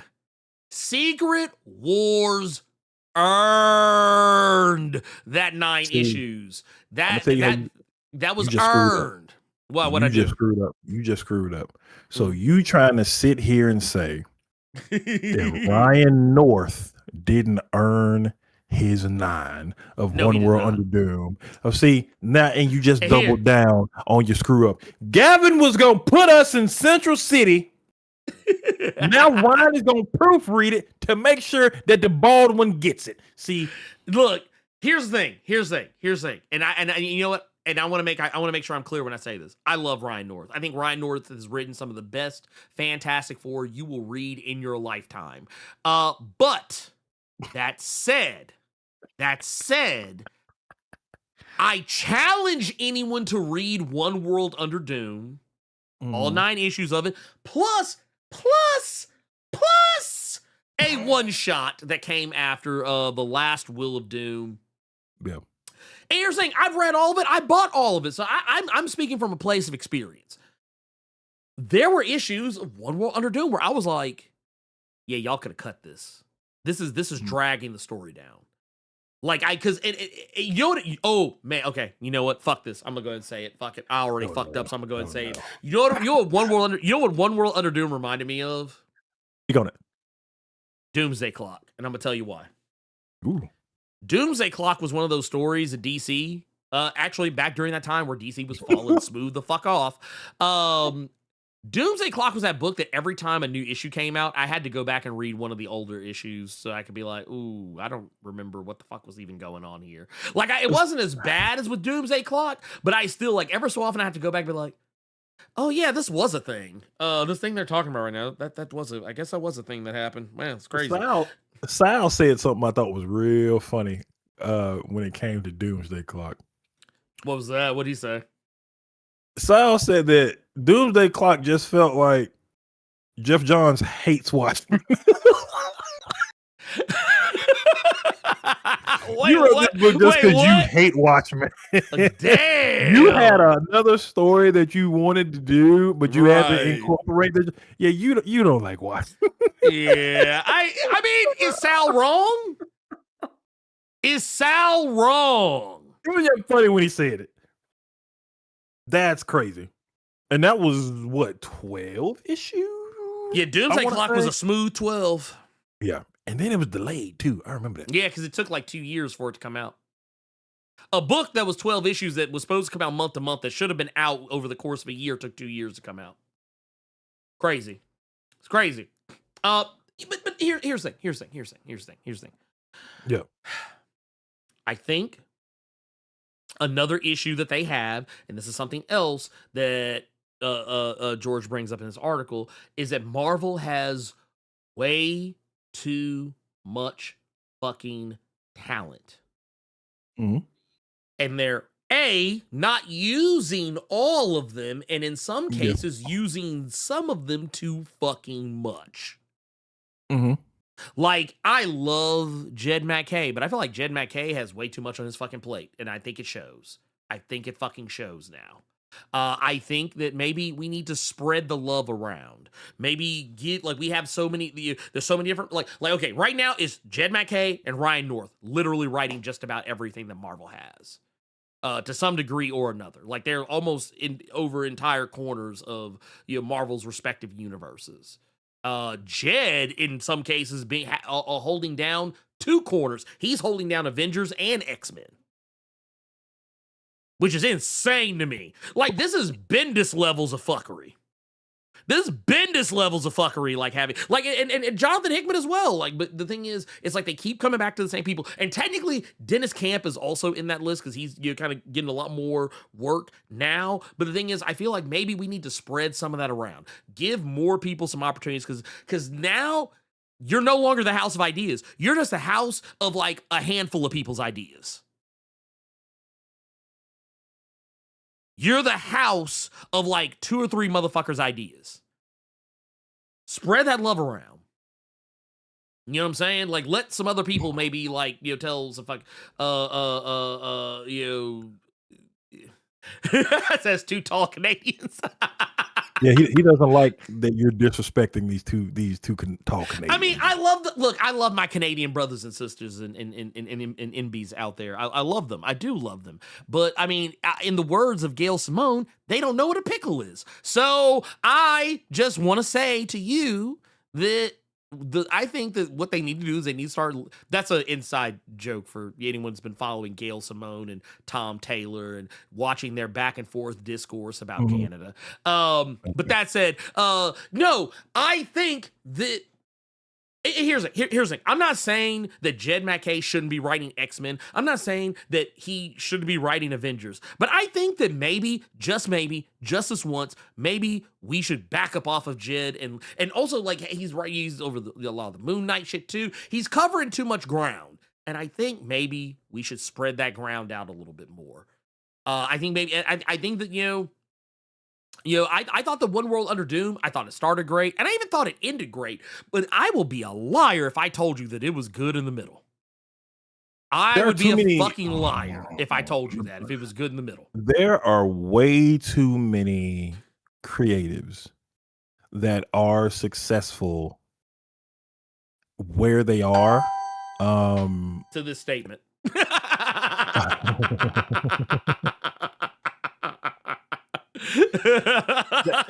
and that's my point, y'all. There are way too many creative individuals that have success on their books while these Marvel books are circling the drain almost.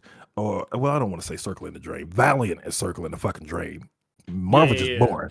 Marvel just is. Marvel is comfortable in its mediocrity. So you look at IDW, you look at Dynamite, you look at Dark Horse, you look at Boom. We have a lot of people in Mad Cave, Titan, AWA. We have a lot of people that are successful in these books that they're doing. Why are you constantly turning to just these people? Give other individuals an opportunity to, like, it seemed like y'all were kind of doing that with Ultimate. Yeah. But then you went back, you backpedaled. You backslid. You backslid. Ooh, that water was too hot. The water was too hot. Now, you see, the water was too hot, but then your hand got used to it, so you left Ultimate shit alone for a little bit. In some cases, maybe you should have just cut that water off. In some cases, I ain't gonna name them books, but you look at Absolute and you see how successful that is. You look at Skybound and you see how successful the Energon shit is. You look at Dynamite and you see how successful Gargoyles is. You see how successful Thundercats is. You see how successful Terminator is. You see how successful the Disney stuff is in your Marvel with they running a fucking Lion King book right now that people are talking about is really, really fucking good. So I think you need to look at these people and then just give them an opportunity and listen to the new idea they could give you, big dog. What's that? Right here. This right here. Professor Mal just said something, and I've been thinking about this for a long time, and I kind of forgot about it, but this just reminded me of it. Remember when Blood Hunt came out and we had that Black Panther book? And I think I remember saying as much, I think, when this happened. What's that? I was like, man, you know what would be really cold is though I don't like, and I found myself saying this with Age of Revelation too. There would be books that would come out that I'd be like, I'm not really feeling this, but I have found something to love within it. Like case in point, what was it? It was a Blood Hunt, Black Panther, or Black Panther Blood Hunt. Mhm.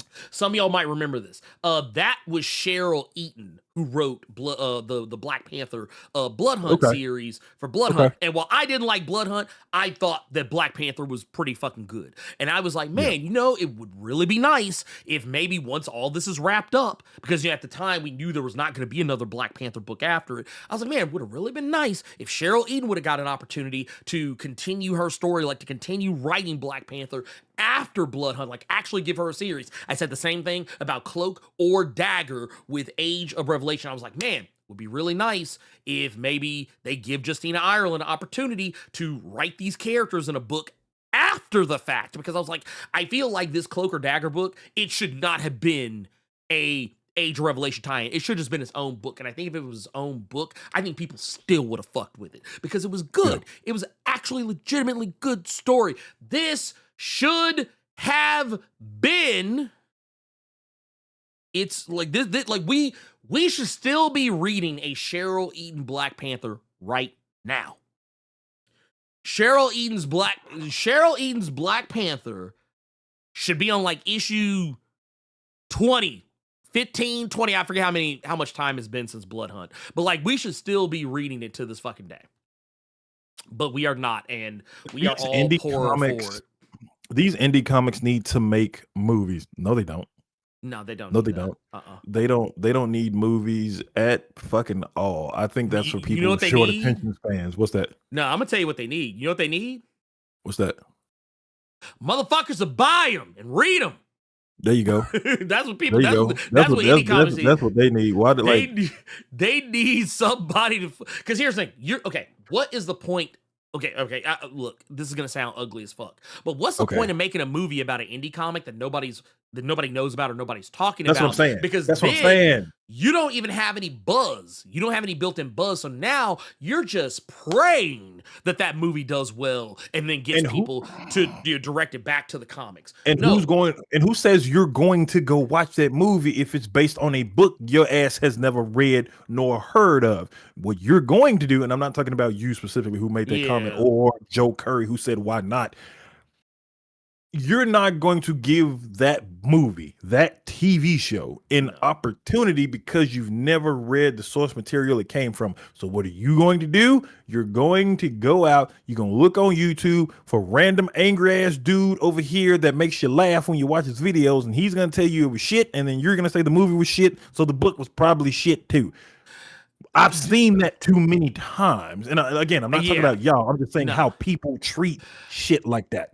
I have seen bigger properties get movies and TV shows and fail. Mm-hmm. I can name 4 right now. Hellboy the Crooked Man, Red Sonja, Deadly Class, Happy. Big Dog. Kick-Ass was not a failed comic book. Kick-Ass was huge. Wait, who said Kick-Ass was failed? Who said Kick-Ass was a failed? You mean the Kick-Ass that got relaunched like not once but twice, and then got several several Hit Girl spinoffs? No, that as I said, that failed comics don't get spinoffs like that big time. They really don't. Oh, that's another one. Thank you, John Stewart. Thank you for reminding me. Dread. Mm-hmm. That's another one, and I love Dread. I fucking love Dread. And guess what? Y'all failed it. Y'all failed Dread. Y'all failed it. Okay, but here's the thing, though. Okay. You said, why not? I never seen Kick-Ass as a comic book. Do you go to comic shops? All you knew was the movie. You said it was a failed, you assumed or you thought it was a failed book.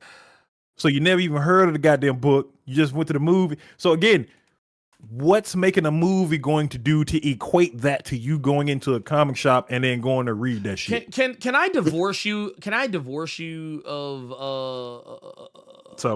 that idea? The idea that the kick. Okay. All right. I want you to understand something. I think he was ignorant to it because he said he didn't know. Okay. Well, no. Ignorant to it. So okay. I'm gonna help make you less ignorant to the idea. So Kick-Ass came out in 2008. Mm-hmm. You gotta start with that. Kick-Ass, I think they still technically are making comics with Kick-Ass or something related to Kick-Ass in some fashion up until recently. Yeah, because like I said, Kick-Ass had its run from let's see, what was it? Okay, here's the thing. We're gonna go to the wiki. We're gonna go to the wiki, and I'm gonna help you out. I just want to show you something, and when I show you this, I want you to come correct. Mm-hmm. Okay, so we're here. We're here at the wiki. Let's do it like that. Okay, so you see these right here?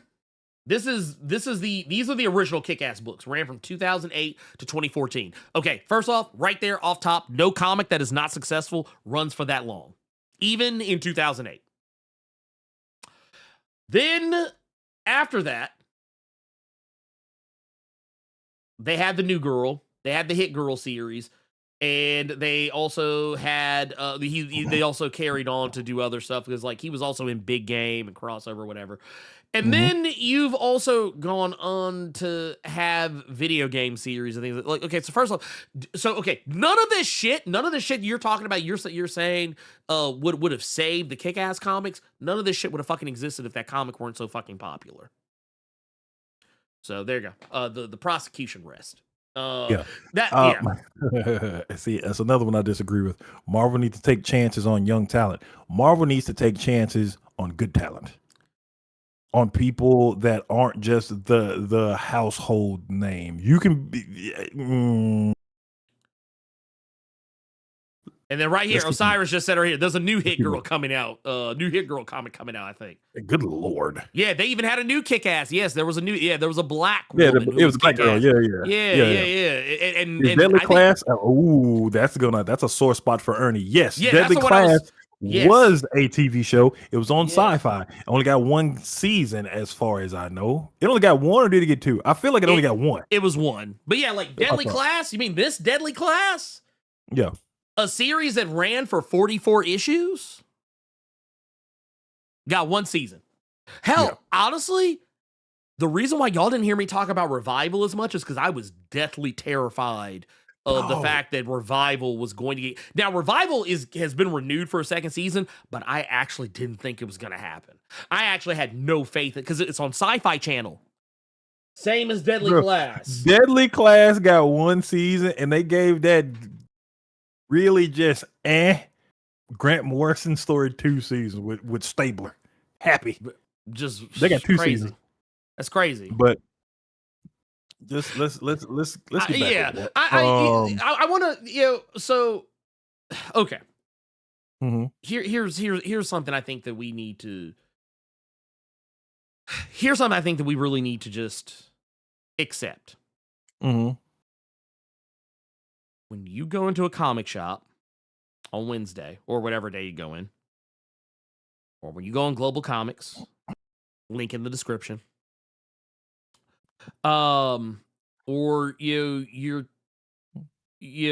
wherever it is you go and buy comics, you go to the bookstore, whatever the fuck, or you go to the library, wherever it is that you pick up comics, here's what I think you should do. Put down that Batman. Put down that Superman. Put down that X-Men. Put down that Avengers. Put down that Spider-Man. Put down that, whatever the fuck else is you're reading that you've read a million times over. Pick up something you've never heard of before. Like, take a chance. Because that's how I've read most of the amazing comics I have read in my lifetime, is I took a chance. I didn't have any interest whatsoever in a fucking comic book about a bunch of fucking cartoon dogs that looked like they were straight out of All Dogs Go to Heaven. I didn't give a fuck about that book when I initially heard about it. And then I gave it a chance. And then I made it all the rest of y'all's fucking problem. Because I fucking loved it. I was like, you know what? I like this so much that I'm going to support the next thing they do, which was ultimately Feral. I remember when I saw Local Man on the shelf for the first time. Yeah. I was like, Local Man? fuck is this? I was like, is this like some Florida man bullshit? Like, but they just chose to go with, I was like, whatever, dude. Anyway. And then like, I said, you know what? I'm gonna give it a chance. Let me just see what the fuck happens. I was like, oh shit, this is lit. Yeah. I remember when Carter was sitting there telling me about, man, did you check out that Scar book? Like, nah, fuck, I look like reading a Disney book. He's like, it's cold. So I went and checked it out. I came back. Man, this Scar was actually kind of tight. Damn, I was like, damn, that's dude, okay, all right, okay. Let me check out some of this other shit. This Cruella, this Maleficent, and all this other shit. And the thing is, you can do all kinds of amazing things with just about any type of story. And I feel like I'm kind of repeating myself here because there's literally a video that's going to be coming out before too long that where I kind of talk about this in regards to, you know, taking people's own ideas and making them into something. But I really just want y'all to understand that, like, you can be the change that you want to see easier in this than you can be in most things. You want to see more comics out there. You like I said, you want to see those indie books, get those movies, fucking buy the indie book to begin with. Because here's the thing, no movie studio, no TV studio is gonna want to make a movie or TV show out of an indie book that nobody's fucking buying. Ever. I'm not saying that indie books should not be allowed to have movies or TV shows. I think they should. But here's the thing, though. The only ones who usually ever get picked are the ones that are already successful as comics. Walking Dead would never have made it as a TV show if Walking Dead wasn't already a cultural juggernaut as a comic. That's the thing I think a lot of people forget. Walking Dead wasn't some indie darling that no one had ever heard of before. Walking Dead was a fucking phenomenon. Like, people who didn't read comics were talking about the Walking Dead comic. Like, Carter, correct me if I'm wrong, but not only Walking Dead, but also Invincible. I remember Invincible popping up in fucking King of the Hill. Yeah. There was an episode where you could literally see toys from like of Invincible. I think there was even like you could see the actual comic, but they had to like kind of change. It wasn't the actual like Invincible stuff. But if you knew what to look for, you'd be like, oh shit, that's Alan the Alien. That's a toy of Alan the Alien right there, and you could see the same Invincible pose. That's what we're talking about here. Like, these were comics that clearly had broken through and fallen into the mainstream on some level or another. Gavin brought up a good point because I forgot about that book because I was reading a different one. Oh yeah, but this was something that DC did when they were bringing back like the Hanna-Barbera stuff, and Mark Russell was on the Flintstones. Yes, because it now for all of you that trying to figure out when that took place, I want to say that was like 2016. It was around like early DC Rebirth is when this happened. Right. It was because I was not reading Flintstones. I was reading Scooby Apocalypse. That's what I read because it sounded just so what? And then that book was cold. But I always heard about people bigging up the Flintstones because of it was still the Flintstones, but there was some G shit in that book. There was some real stuff that was going on in the Flintstones comic. And that was trusting your creators and giving your creators an opportunity to do something different to see how it went. And Flintstones went 12. I remember because I think it got reprinted not too long ago because I would see it at my LCS. It was all in one hardcover. And then Scooby Apocalypse got continued and got turned into this big ass omnibus. Yep. And look, said they were selling $200K a month. So there was some really good social commentary in the Flintstones. So the point of I like that he brought that up because that's giving someone an opportunity to do something different, and that's you as a reader giving that book an opportunity as well. Who thinks that? Because Ernie hitting us with his nurturing fatherly advice voice there at the beginning. Yeah, he was. Yeah. But he's talking about The Walking Dead was selling 200,000. Oh, The Walking Dead. Well, okay, okay. Yeah, that actually makes more sense then. Yeah, but either way, Walking Dead was making that much fucking like, okay, Walking Dead was undeniable. It was undeniable. Nobody understood why that book was making so much money when it was, at a time where comics were supposed to be fucking dead. Remember how people always tell you, oh, comics are dying, comics are dying, comics are dying, comics are dying. Comics aren't going to exist in 5 years. Well, that same shit they're saying today is the same shit they were saying back when Walking Dead was coming out. And Walking Dead was selling 200K a month. 200, that's crazy. It's crazy. It's insane. Invincible was fucking eating people's lunch back then too. So, I mean, yeah, here's the thing.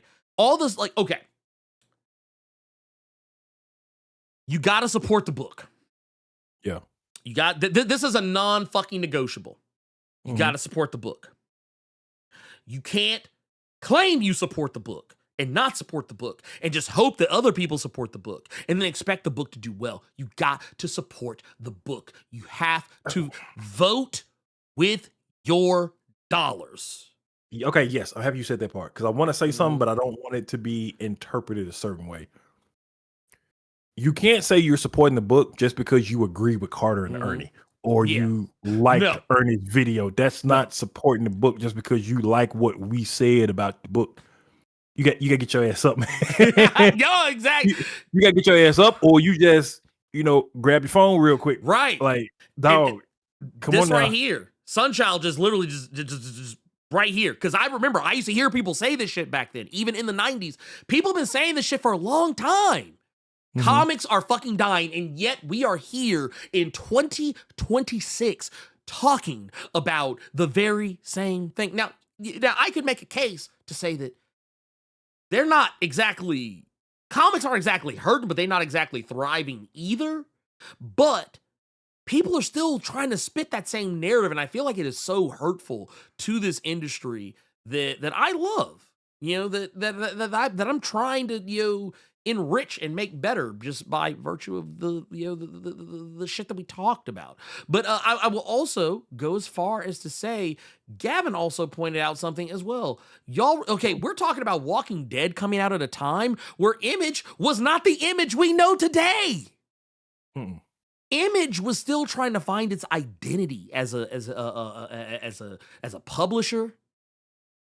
This was a time where, like, the books you associated with Image weren't popular anymore at all.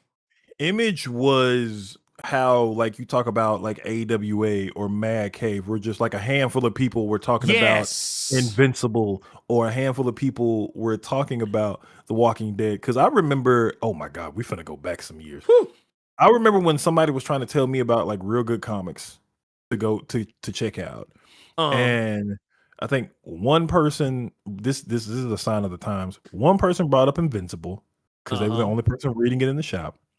You had another person bring up a book called The Cape. You remember The Cape? It was I think they made a TV show out of it. I remember. I did not know that. Yeah, it was bad. It was very okay. Bad. Yeah, you didn't. And then I had somebody else bring in like, "Hey, do you like Mark Waid?" Sure, I like Mark Waid. Well, he's doing this book right now. It's one of the best comics on the shelves right now. What is it? It's called Irredeemable. Oh, yeah.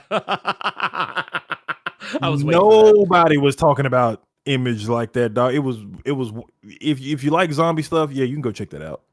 Or if you wanted to see the way he described it, was if you want to see like really good comic superhero stuff that's real, you read Invincible. Shout out to Comics and Collectibles. But then it was Irredeemable. It was like it was everything other than what am I talking about? And Image had a boatload of books. Image had a gang of shit. Oh, they did, most certainly. So but I like to bring that up just because, again, nobody's really talking about Marvel. Nobody's really talking about DC. No. This was other entities' time to shine. People were bringing up goddamn, because the Cape wasn't with an official like big name. Lock and Key was not with a big name. Well, no, not Lock and Key. Sonic. People were talking about like the Sonic comic and shit like that. So again, that was an opportunity for everybody else to kind of put their name out there, and they did that. They achieved that. So now we know these names. So, boy.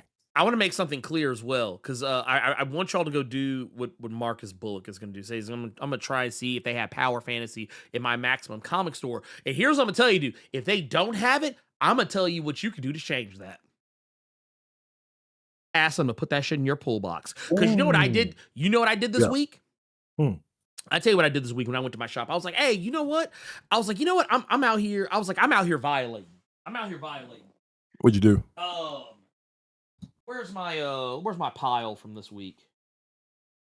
This is just like, okay, and I want y'all to understand something here. Okay, so this is my, now I will say I don't go up in my shop like all the time, but like, so sometimes I stack shit up. But hey, what's this right here? Ancestral Recall. Wow, that's crazy that I got that in my pull box. Because my shop doesn't normally carry it. But you know what? I started getting this so much they've started carrying this in their in the shop just because. Exquisite Corpses. Yeah, that's crazy. Man, wild how that works out. And see, that's something we've said before too, is that the shops are only going to carry the stuff that they know will sell. If not a lot of you, if not a lot of y'all are getting these other books or attempting to like check them out on a whim, and more Rodney Barnes horror. Right here, Crownsville. I was like, hey, you know what? I was like, I just picked this up. I was like, hey, can you Did you know he did an Apocalypse book with Exhibit?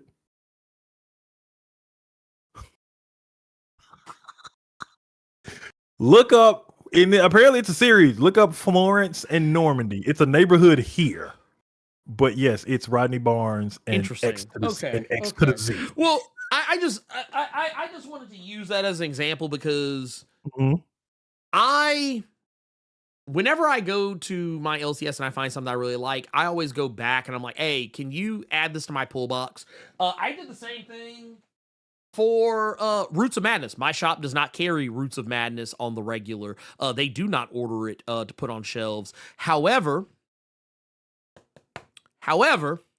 I said, hey, can y'all get this? And I missed an issue. I had actually missed the issue of this. They're like, hey, we see if we can get this on back order or or something like that. Like if your shop, like, because they have access. Your shop has more access to books than you do. So if there's a book that's out there, they can probably find it for you, even if it's something that's kind of hard to come by, which is probably what I'm going to start doing in regards to other books, like kind of so we can avoid that criminal situation that I had before. But no, I said, hey, I really like this title. Can y'all get this in for me? They said, hey, yeah, we'll put they said, because I think they were like, yeah, this is I think this is actually a finite series. Like, I think it's only supposed to have like 5 or 6 issues. And they were like, yeah, they said there's still like 3 more issues. And I think they said another one's coming out next week or something like that. And I was like, yeah, I said, can you get that? Can y'all see if y'all can get that for me? And if you can get the previous issue that I missed, can you get that for me as well? Same thing happened with They Choose Violence. I got the first issue and I went into the shop and I was like, hey, can I wasn't really paying attention to like time frame, so like I kind of missed the second issue release and they weren't carrying it regularly, so I was like, hey, can y'all get the second issue and also add it to my pull list, put the whole series in there? And they're like, okay, cool. So when I came back into the shop the next time, I was like, okay, yeah, bam. They're like, here, boom. Same thing happened with the trade. The trade for They Choose Violence, because I had been bringing in They Choose Violence and it was kind of catching on with other people. They started ordering more of it, and I was like, hey, I was in the shop, I was, hey, did y'all get the trade for They Choose Violence? And they were like, it was like, oh yeah, actually, so I don't think we got anything for the shelves, but like, you're not the first person to come in and ask for this, like for the trade. And I was like, ooh, see, we're creating change. We're creating change here. So yes, wait, what happened? We don't bring that up in here. Wait, what happened? Leon, we don't bring that up in here. Oh, yeah, we talked about we talked about this last week. No, we don't talk about that. Stop it. Matter of fact, here, I'm help you out. Stop it. Get some help. We don't talk about the beauty TV show no more. We don't talk about the beauty. Like what was that? What was the old girl did? Candyman be like, Don't talk about that shit. I forgot about that. I forgot about that. I forgot about that. I was watching Candyman the other day, and I was like, I forgot about that scene. I was like, oh shit, that's just so fucking crazy. I love it. But no, yeah, it's right. The Substance, the TV show. But no, okay. Look, I think that here's what I'm gonna say, dude. Go read the comic, The Beauty. That's what I'm gonna tell y'all to do. Go read the comic, The Beauty, because they just re-released it a couple of months ago. Yes, in a trade. Because okay, there is a new number one, but yes, there is. Yes, they released a new trade with the first 11 or 12 issues. I just don't feel like grabbing it. It's behind me in a long box. But I think it's only like, hold on. Wait. Are you trying to figure out how many issues The Beauty, or how many issues? No, I'm trying to see how much it was. Oh, yeah. Yeah, because yes, Osiris, The Beauty was a comic, and I think you can get like the first 11 issues for like $20. Yeah, give or take. And that's, I think it went 34, and I think the first trade has 11.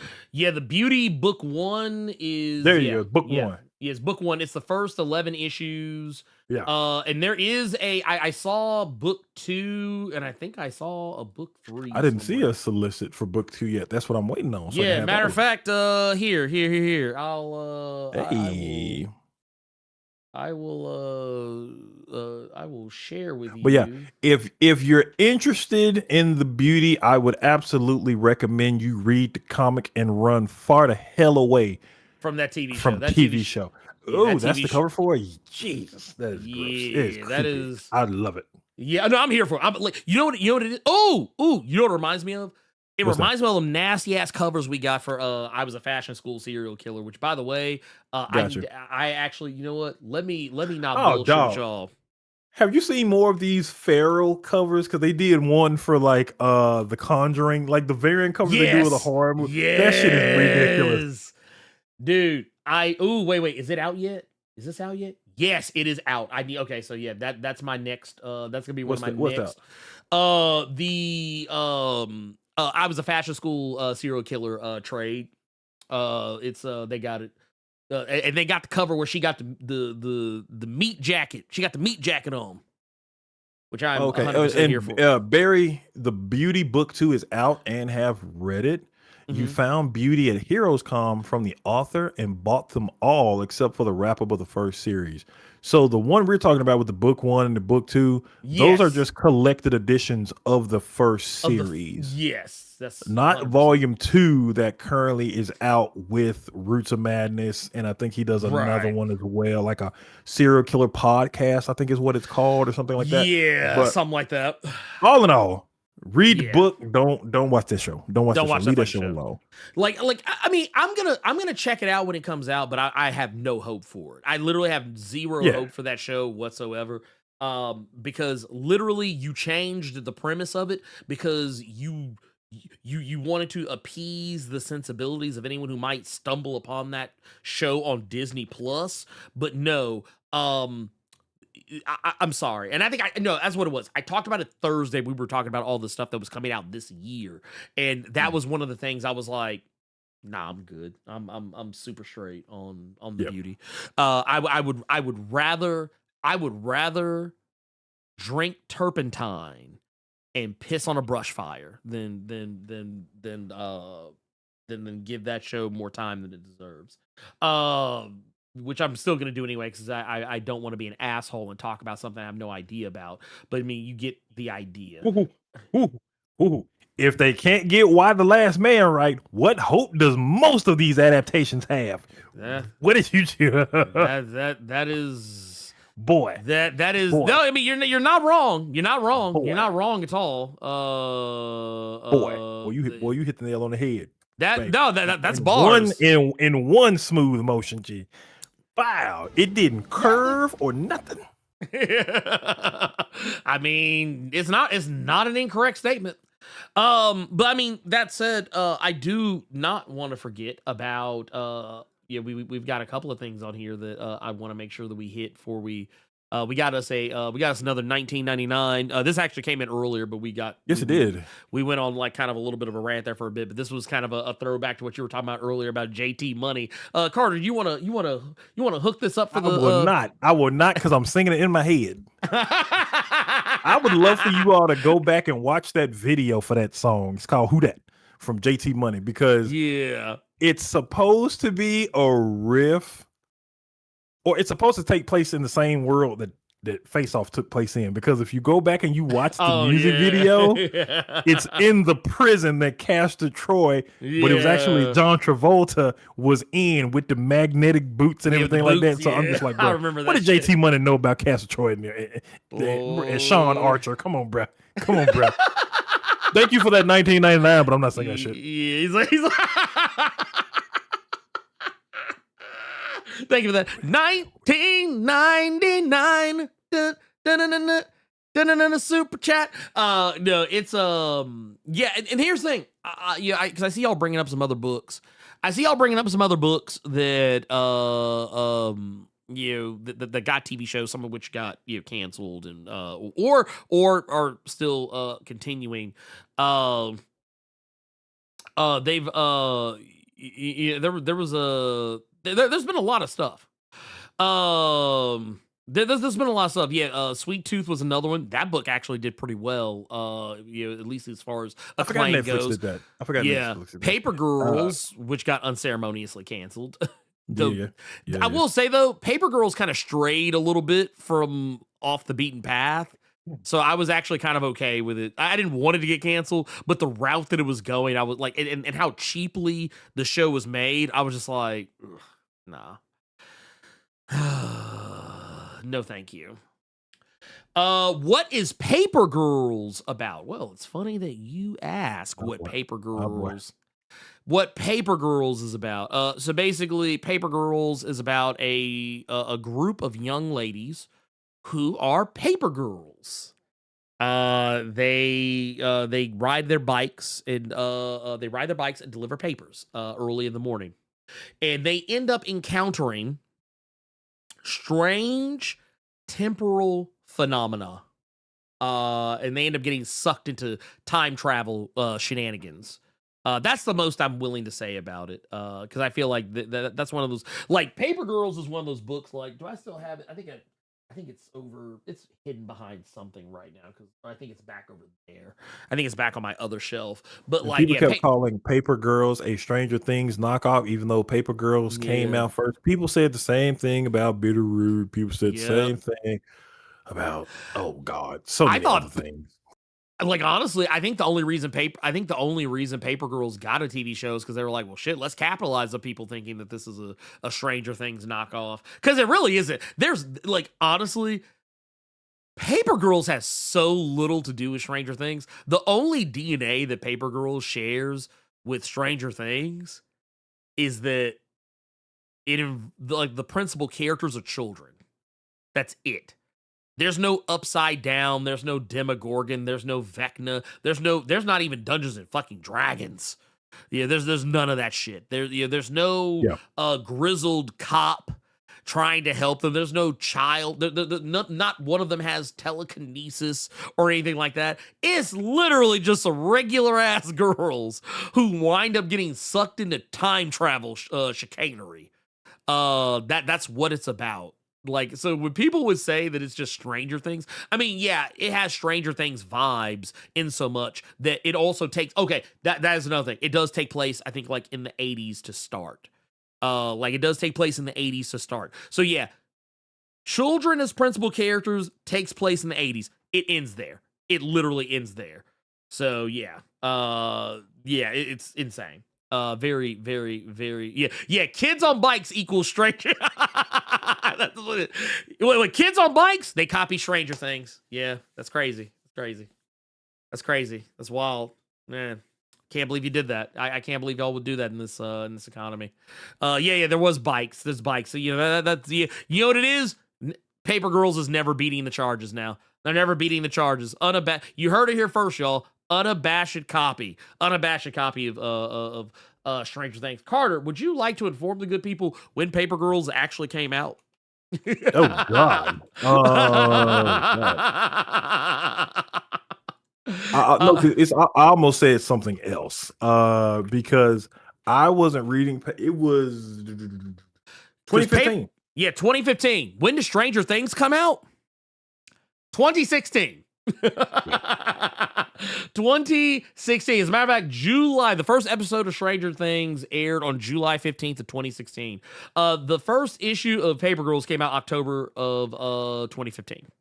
Yeah. So I would like to. I was still on my let's correct saga the record kick at that Yeah. point. I was still on the Yeah. saga train. That was like 26 breaks ago in saga. But yeah. Also, I actually would I would actually fight that LJ back. There is no token black character in Paper Girls. There is none of the characters are tokens. Okay, let's. Okay, I think I know what you might mean by token, but I want to correct the record on what maybe what we might want to look at as far as there being like tokenization in the story itself. So and these are 12-year-old girls, mind you. Let's just go ahead and put that out there. These 4 girls that are in the book, they're all given story. They're all given weight. They are basically the long and short of it is Tiffany is as much of a character as anybody else is in the book. Tiffany is the one black character that is a part of the gang. But also you have to take into account they live in a fucking small ass kind of suburbia type of deal. So in the 80s, it actually kind of slick would have made perfect sense for there to probably be only the one black person around. But Tiffany gets about as much story, if not more story, than anybody else, and she is actually one of the few people who's she's actually probably the character you get a double dose of storytelling from, just by virtue of the fact that one of the initial people they meet via time travel is a future version of herself. So take that into mind. But that said, Carter, I think we should start diving into maybe we should dive into our questions. Let's dive into our questions. We haven't gotten a chance to really do questions in a while, so I know we have I'm pretty sure we got at least a few we can kind of run back to. Carter, would you like to read our first? I think we have a question from, let's see, is this one we've... I don't think, because it's actually been a while because we've been doing... No, this one we did. I do remember this one. Neither of us just did that part. So we got 3. All right. This is this is from last year. We gotta go. We gotta do some time traveling for this Wayback Machine. This is from the homie Melvin. He's saying, "Good evening, Blerd Award Committee. Let me get straight to the question. If you was getting straight to the question, you would have just started this whole statement with the question. What do you feel like is the running theme this year for comics, from indies to majors?" Ooh. The running theme, you say? If there was any overarching narrative or common trope,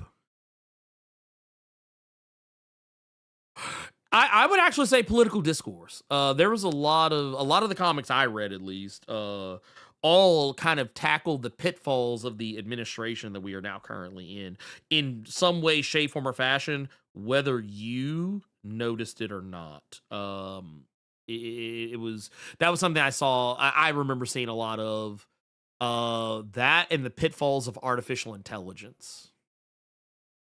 That was a pretty big thing this year, I think. Okay. All right, we got another one from Irvin Prince. I'm always changing my name, so I'm tired of trying to figure out what your new one is. Good afternoon, Ernie and Carter.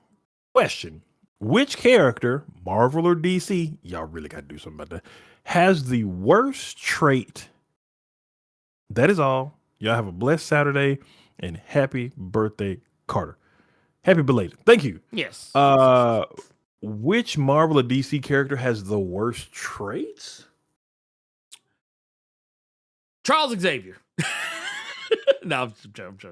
That was I mean, but it's not an unfair statement. The thing is, there are tons of. I mean, honestly, it would always be a villain. It would always be a villain. Actually, I would. You know what? I would say Doctor Doom. I would say Doctor Doom probably has some of the worst traits, and not because he's just a villain, but also because he's a villain who thinks he's a good guy and always thinks he's doing the right thing, and will literally do whatever it takes to be a good guy. Or rather do good guy shit, or accomplish things that good guys claim they want to accomplish, but he doesn't really care exactly how he gets it done. Therefore, meaning he is going to actually do probably even worse evil shit, to accomplish those things and basically taint the goodness of the things that he's actually doing, and maybe hurt the cause of championing those causes. That's kind of where I'm at, especially in the wake of One World Under Doom. Yeah. Question. See, I can't think of a character. If I say character, I'm going to try to use that as a way to insult editors and writers, because there is a trait that I don't like. So I would say, and it's only because this book is fresh in my mind, just because I just got through reading it a couple days ago.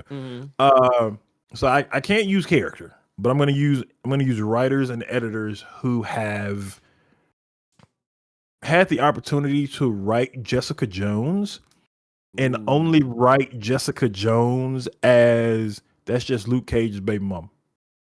Okay, yeah, that's fair. Like Alias and that Netflix show just don't exist to show that she is her own individual character. But then you see all these books. Yeah. She is literally just Luke Cage calling her to make sure they baby is all right, cool. Now Luke Cage finna go do some shit. Yeah. You know what I mean? Yeah. In a way, it does kind of actually mirror real life, though, just in so much that some women do lose their identity to other people when they become a mother, like a wife or a mother. It's like it speaks to a greater problem in our society that a woman who literally stood on her own, as her own character, has been relegated to, oh yeah, it's just Luke Cage's wife, or that's just that's just Danielle's mom. Yeah. Or like I said, it's sad to see. All right, last question. What's pop locking nerd brethrens? Have y'all ever heard of Danger Club? It's like the Lord of the Flies meets Teen Titans. Ooh, that sounds kind of wild, actually. What? Jesus Christ. That's a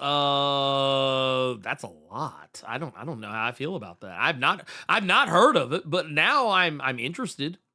I'm definitely interested now. Let's see what we got. We got 8 issues. Oh, this is Image. Oh, that actually makes perfect sense now.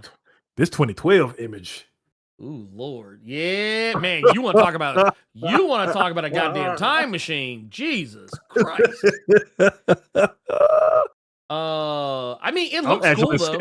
I'm scared to go back to 2012 Image. That was I'm looking at this shit right here. It's like, oh my man. Whew. That's Eric Larson in his prime seat smelling days. I don't know if I want to go back to 2012. Oh my God. This well, you know what? I tell you what, I'm gonna tell you why I'm curious, because I'm looking at this I'm looking at this this book. Dog, Lord of the Flies meets Teen Titans is very fucking specific. No.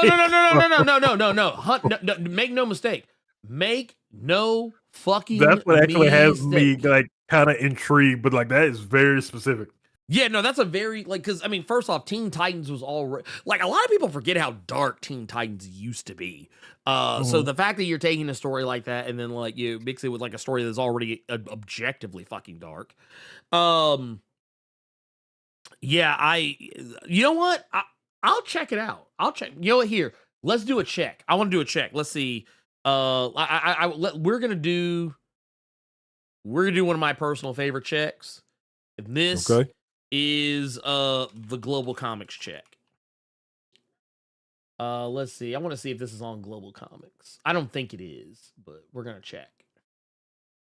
We're gonna do a little looky-loo and see. But if not, I'll probably end up seeing if I can pick this up somewhere. And that's a question. Wait, was it? Oh, what? It's a question in the chat. It's a question in the chat. Got from you. Maddie, from Maddie Tyler Durden. I just saw it here. I got it right here. Yeah, here I got us a few questions lined up. We can let's see here. Oh, wait. Here we go. Yeah. All right, cool. We got. I was scrolling back to where I saw the first question. We're going back. We're working our way backward from there. Oh yeah, get rid of that because we don't need that. Okay. And okay, all right, cool. We got questions. So here we go. Let's go. Let's see. Bam. We got one here. This is from Bill. Says, "Are we reducing Discord and chat questions in 2026?" I mean, no, not really. We just read whatever's in there. So long as it's not more than 5, and as long as it's not the day of, because y'all know we do this every Saturday, so y'all know y'all can put questions in there like the day in advance or a week or that week. Yeah, some of y'all might remember the old days where like people would be trying to like put in questions in the Discord as we were like literally like answering questions to try and extend the segment, and which is why we kind of started doing it that way. Not that we don't want to read your questions, but yeah, it's just like after a while, it's kind of like okay, and also some of the questions were getting kind of samey. But yeah, that was also kind of another thing. But you remember the Blerd Without Fear FAQ, the FAQ, the FAQ, which still exists. It still exists. It's still a thing. That brother had to make a FAQ because y'all kept asking the same goddamn question. I mean, but was it untrue? Was it untrue? It was not untrue. Let's look at our next question. We got another question here. This one is from actually here. I gotta see 2 different questions from you, so let's see which one we got. What's the better one? Oh, you know what? Since this is actually kind of related to man, actually both of these are good. Actually, I don't know which one I want to take. Tell you what, let's do it like this. Okay, you know what? Here, this is what we're gonna do because I can answer this one very easily. What we got? For this, first we had this is GM Martinez Max's question. First we had Ego the Living Planet. Now we have Doug Ramsey the Living Planet. Why though? Seems like lazy writer. Am I wrong? So here's the thing.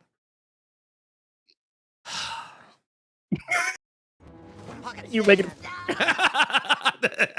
that is why. That's why we got it. You're not wrong. But no. Look. I don't know why the fuck they did that shit, but it just it boggles the mind. But yeah, I don't know. I was waiting for the proper moment. I personally think that it all kind of goes back to some shit that he actually said, or that Jed MacKay actually set up in the core X-Men title when he was talking about hacking the planet, so on and so forth, which he did technically do, but then he actually fucking became a planet. And it's like, dude, why would you want that? Like, because he wanted to make it where, oh, everybody gets along, everybody's a mutant, everybody's this, everybody's that. Nobody can hate each other if we're all one person, so on and so forth. But now there's no individuality. Everybody's just Doug. And it's only Doug. Now Doug is forever alone. It's like, which I feel like is just dumb. It's dumb. It's just stupid. And you know what? Honestly, it kind of is lazy writing because now you're just kind of, you know what it is? It's like that thing that they do sometimes, and Marvel always does this shit. They always try to like harken back to some shit that they did like 5 ever ago, like coasting on fucking leftovers. Like, hey, get that shit out the back of the freezer. It's all freezer burnt shit. Put that shit up on there. Yeah, it's like they always want to hearken you back to the Dark Phoenix. They always want to hearken you back to Days of Future Past. They always want to remind you that Secret Wars was a thing. And I'm not even just talking about 2015, but also the 1984 joint. Hell, the 2015 one would not exist without 1984 Secret Wars. They always want to remind you that the Avengers and the X-Men don't get along or whatever the fuck. They always want to remind you of Age of Apocalypse. They always want to remind you of fucking Inferno. They always want to remind you all these greater and better storylines that they just can't seem to let go of. And it's sad. It's like they exist in this pocket universe where the only ideas they have are the better ones that came before. If that makes any sense. I don't think Jed MacKay is a lazy writer. I think he's a writer who thinks too hard about what he's writing. I think I saw Daz say this earlier, and I can't scroll back to get it, but Daz once said this earlier, that he will often try so hard to surprise readers to his own detriment. Mm-hmm.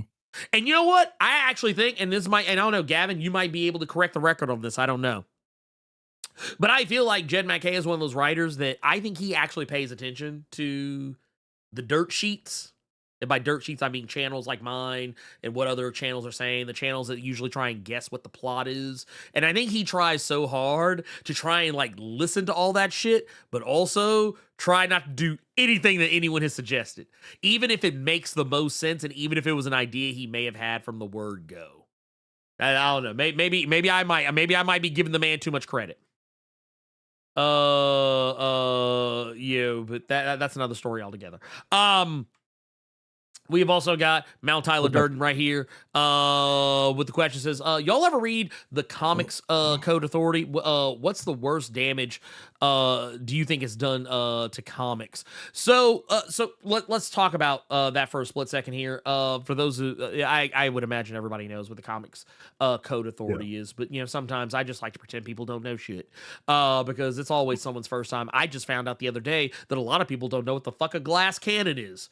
So here I am to tell you what that is. But okay, let's keep it on comics first off, because how you not know what it. Anyway, my favorite one from the Comics Code Authority was always that no comic should have horror in the title. Yeah. There should never be a comic that has the word horror in the title. No horror. It was horror and maybe it was scary or some such shit, but it was always like, no, you can never put horror in a comic. You could also not show drug use. And that was even smoking to an extent. You were talking about that not too long ago with was that you that were talking about that with like Commissioner Gordon? They never showed him smoking or some such? We were talking about that. About that at one point. I forget how it actually came up. But Ed Brubaker would just be dead during the Comics Code Authority because one was you can't show people doing you can't show anyone doing a crime to try to make people sympathize with the criminal. That was also true. You also couldn't show same-sex relationships. Which was why a lot of characters who you probably recognize today as either being gay, lesbian, so on and so forth, is why so many characters became gay or lesbian, or why it seemed that was the case all of a sudden was because they don't have to answer to the Comics Code Authority anymore. I always like to remind people, and this is a comic that I've been meaning to do a video about. I actually did shoot the video, but I've just been kind of wrestling with how to present it. But there is a comic that I like to affectionately refer to as the gayest story ever told. It was from the old Defenders comics, and it actually involved the character Iceman. Okay. It was a story where he was dating someone who was the first gender fluid person in comics. At least mainstream comics. Was a character by the name of Cloud. And they would involuntarily shift between being a man and being a woman. What year was this again? This was in the 80s, I think. Look at that. This is in the So 80s. it's not just the current day where y'all like to say the shit is woke. I want to go back to the Comic Code Authority real Oh, quick because yeah. there was a quick 2-piece to go back because I remember. Yes. I don't know why, but it reminded me of Spawn This right for here, some reason. Gavin just pointed this out too. They edited a cigarette on Gwen Stacy's hand in the old. Yeah. I remember. Wow. You couldn't show crimes to where Nope. people would sympathize with the criminal, but cops and like government people, you could never they could never be presented in a way that was deemed disrespectful.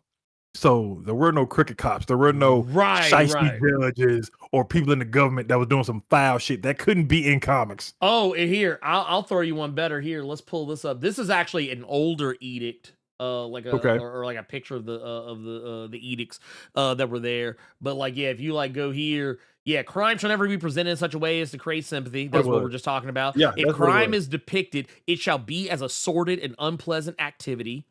Policemen, judges, what you were just talking about right here. Criminals. Oh, it was criminals shall not be presented so as to be rendered glamorous or to occupy a position which creates a desire for emulate, which is kind of funny because they still kind of did that. Because we have so many robber barons now, and many of the villains that were in comics back then were robber barons. So, which is just crazy. But then we also have scenes of excessive violence. Scenes of brutal torture, excessive and unnecessary knife and gunplay, physical agony, gory or gruesome crime shall be eliminated. No comic magazine shall use the words horror or terror in its title. Okay, it was terror. Okay. Yeah, it was horror and terror, which is kind of funny because now what we're looking at here is actually the code of 1954. Now, some of you might remember, you might be thinking, well, wait, Blerd, but why were there so many horror comics in the 70s? Well, that was because things changed. Things changed. That's why there was a huge boom, and you started seeing Blade, like Tomb of Dracula, was it Journeys into Fear, and Adventures into Fear, and then you had all the different characters like Werewolf by Night, Man Thing, and Swamp Thing, so on and so forth. All these things started just coming out of the woodwork because basically it was almost like. It was almost like motherfuckers were just sitting there going like hold. As soon as the Comics Code Authority let their guard down and said, all right, fine, y'all come in, they were like, loose the arrows, and it was all the fucking shit just kind of came up out of the woodwork. That was why that happened. Oh, but here's the thing. Look at all this shit. Oh yeah, sex perversion or any inference to same is strictly forbidden seduction. Well, this one is actually, I'm fine with this one. At least as far as the rape part of it, shall never be shown or suggested. Illicit sex relations are neither to be hinted at nor portrayed. Y'all are just friends. Y'all ain't hitting skins. Do you remember what they used to call Mystique and Destiny? No. Partners. They were just partners. Yeah. But wait. Romantic partners? They were roommates. Mind your business. Mind your goddamn business. That's what they said. It's wild. A lot of this. The one about you not being able to curse is funny. In a comic, no profanity, but it's funnier to me because I was reading that David F. Walker, Sanford Green, Power Man, and Iron Fist, and every time Luke Cage would want to cuss, he would say "fiddle faddle." Or snap, crackle, and pop. Yeah. And then Iron Fist was trying to mimic him and started bringing up Crunch and Munch, and Luke Cage got pissed. Oh my god, I love it here. I absolutely positively love it here. But yeah, these were all things. And honestly, I've actually been thinking about doing that, kind of taking a deep dive into the Comics Code Authority. I've talked about it briefly in like some videos where like it was relevant. But like a lot of the comics that we grew up with, or rather comics that came before us, a lot of those comics were under the Comics Code Authority. And the Comics Code was such a strange thing because I don't remember where I saw this. Oh man, I don't remember exactly where I saw this, but I did see it. But basically, it was a thing talking about what was it? Why or not why, but more specifically how certain things were treated, like how they would go back and change or have art changed for certain books so that way it would you would be able to, like, I guess for lack of a better way to put it, get around like showing people like problematic images or like words. or 'Cause- words. Yeah. 'cause The first thing that comes to mind for me is Donny Cates with Null and what Null Yes. actually means. Right. Yeah, no, 100%. Check this shit out. What's Right that? here. This Okay. is a like this right here. How under the Comics Code Authority, how they would change, how they would actually go back and change art. Yeah, Playboy. That's too scary. You need to. Yeah, you need you gotta make her look normal around here, bro. Playboy. Yeah, I need you to back that up. I need you to come up off that. This is actually, I think this is another one right here. It's kind of hard to read because it's but this is Beauty. but this is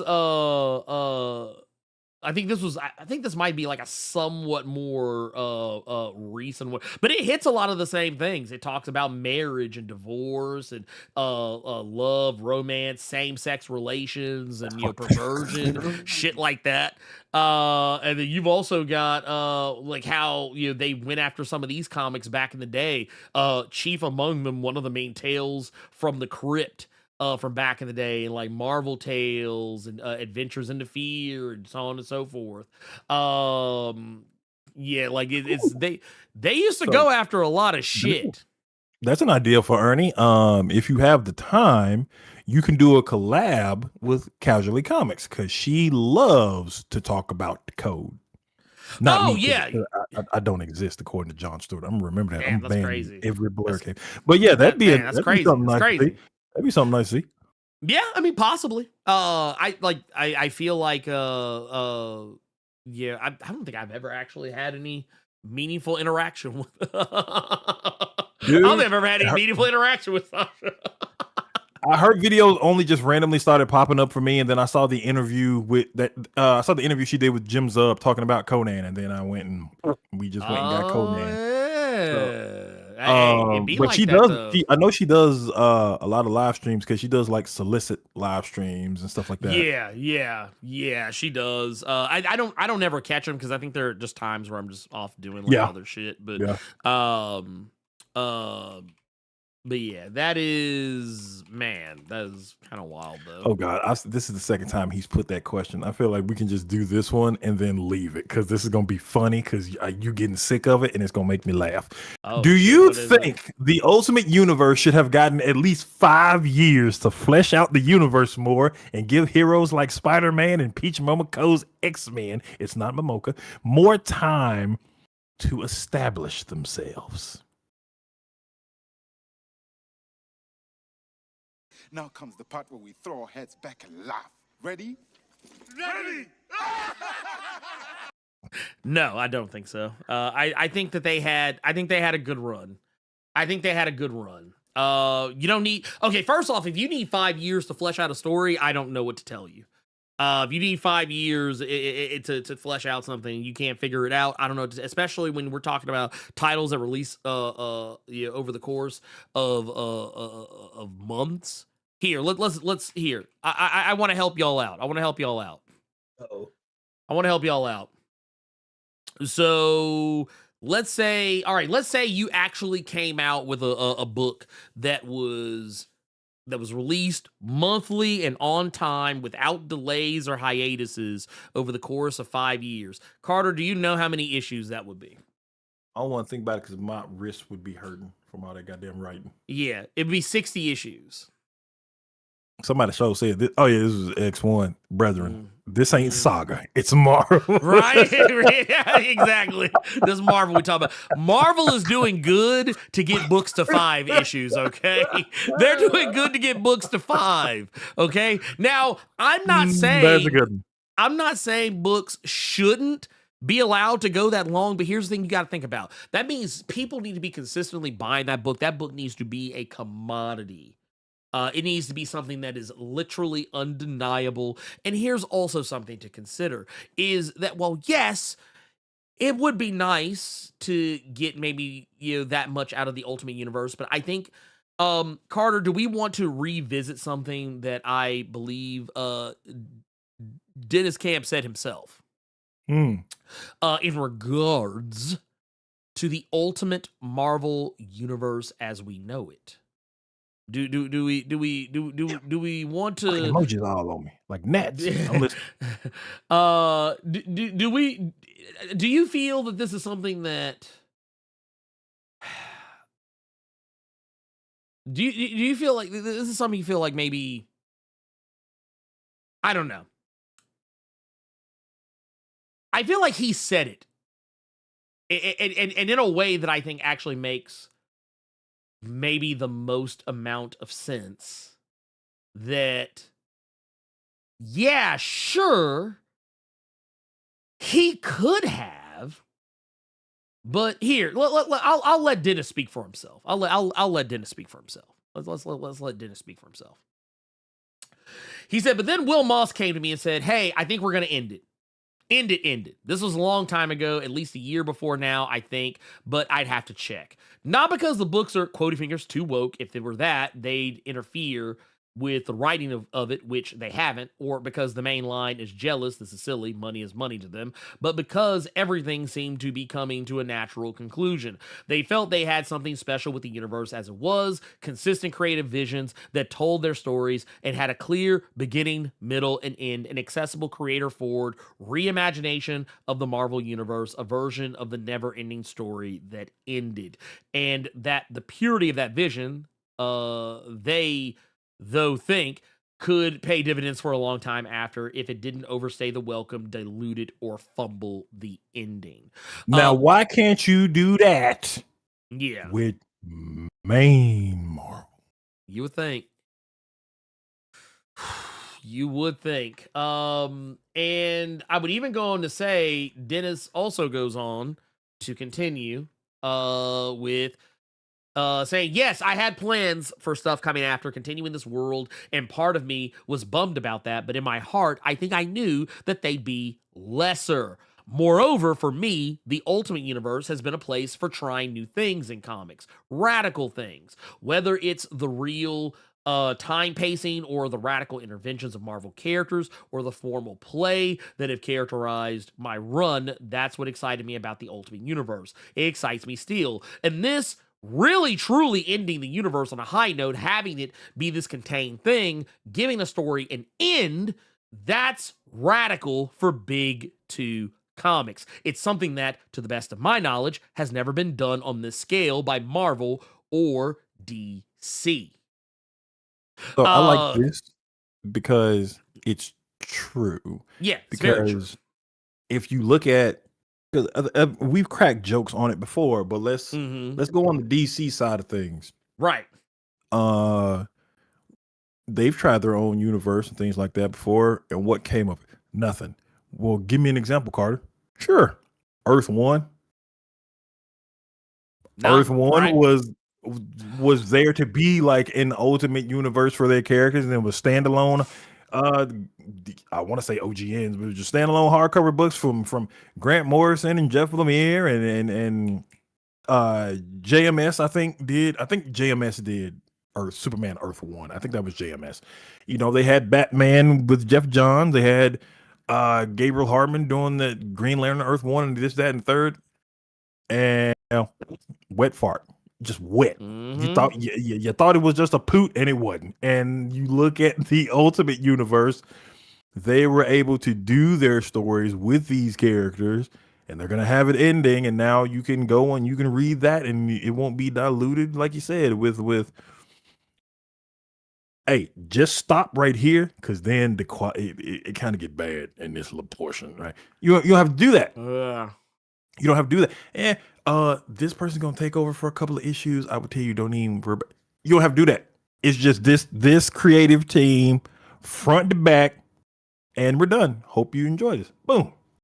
I mean, honestly, let's. I'm gonna keep it a buck with you.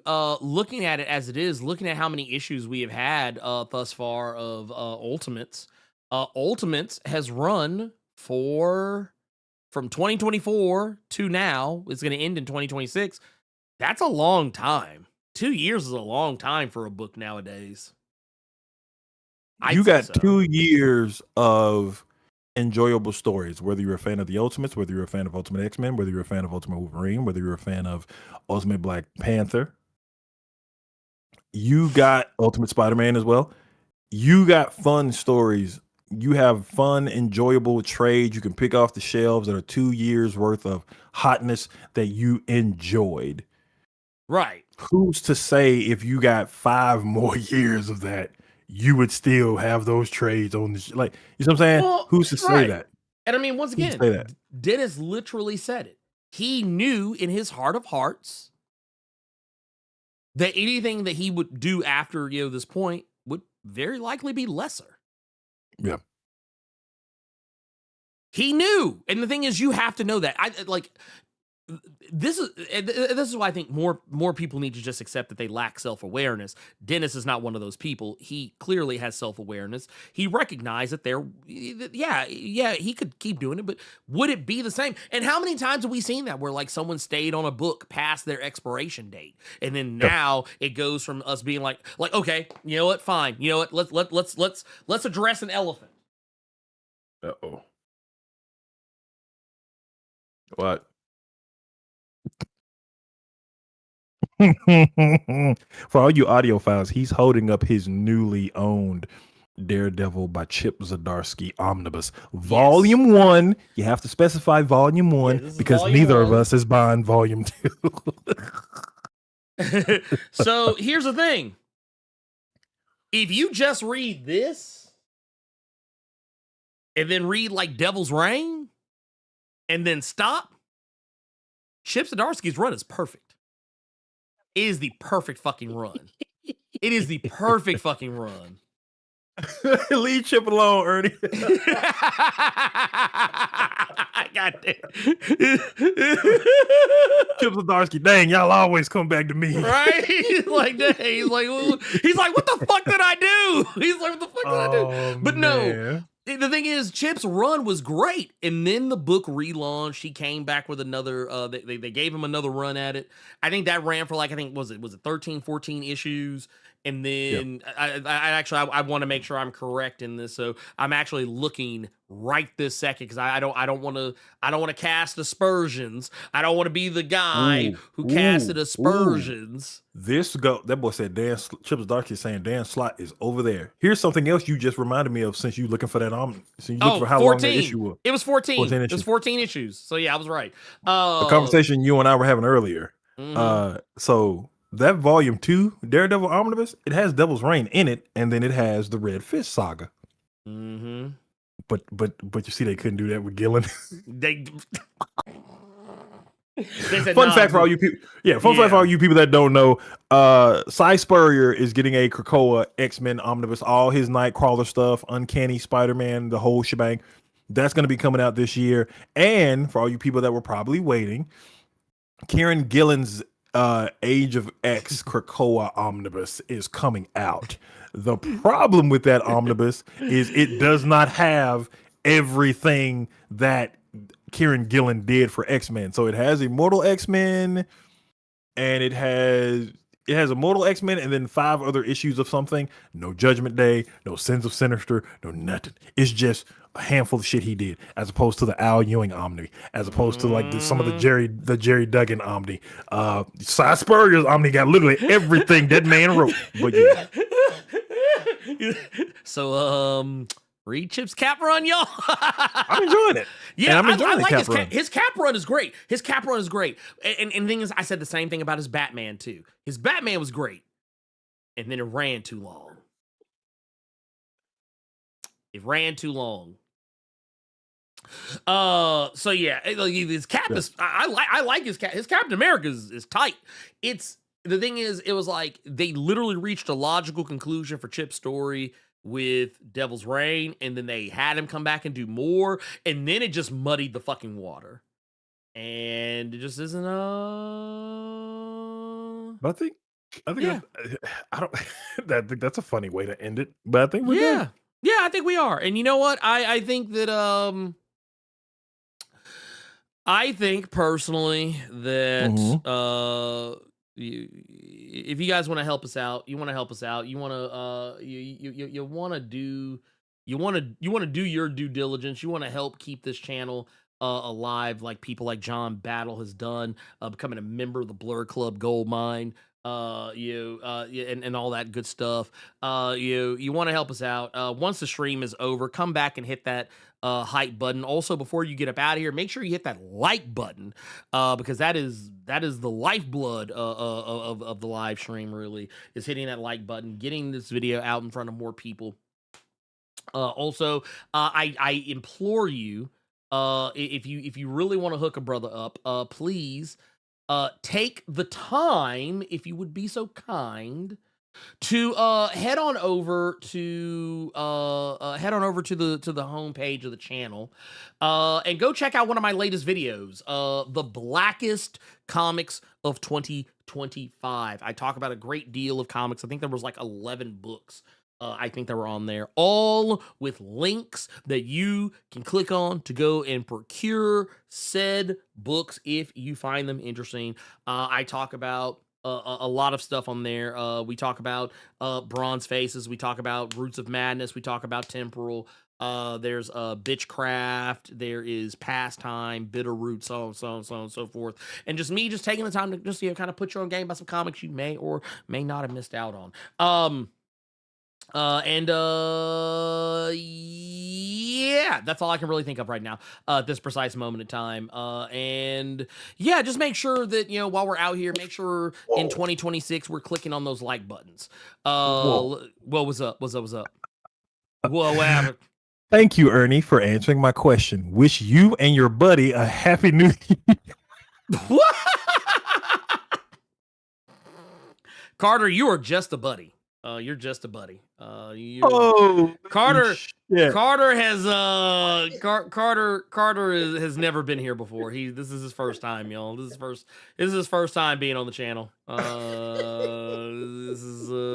This is his first time being here. Thank you for making his first episode of the Blur Cave. God.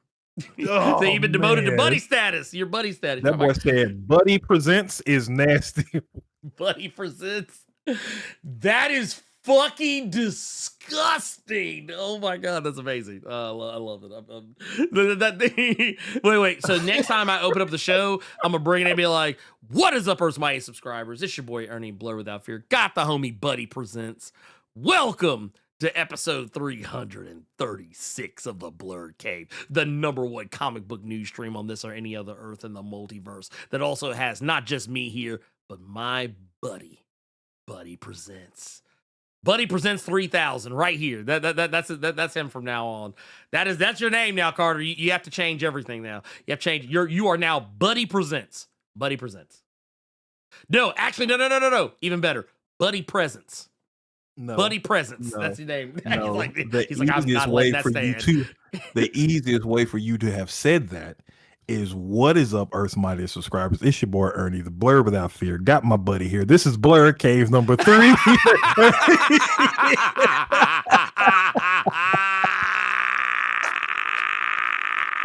That is, if you're gonna insult me, just do it right. Just do it right. That's the clean way to do it. That's the clean way. I love it. We're just bullshit. We're just bullshit. I'm sorry. Anyway, no, go help the channel out. Go make sure that when you're watching the videos, make sure you remember to click the like button. Make sure you remember to use that hype button if you're watching on mobile. Make sure you take the time to share the video. Also, more importantly, make sure that you're subscribed to the channel. Make sure you hit that subscribe button. Make sure you tap that notification bell. That way you don't miss out on anything, because I'm keeping a buck with you. Not hitting the subscribe, like first off, hitting the subscribe button's one thing, but not checking the or hitting the bell and clicking all notifications. I promise you, this is the reason why you are not getting notifications about my videos. I've had a lot of people complain to me saying they're not getting notifications. You need to make sure when you click that bell, you choose all notifications. All notifications. If you click anything else, it's as good as not clicking the bell at all. I promise you this. That said, that's it. That's it for us today. We're gonna get out of here. Thank you all for Carter Presents. I and the Blerd Without Fear. And Tom Brevoort.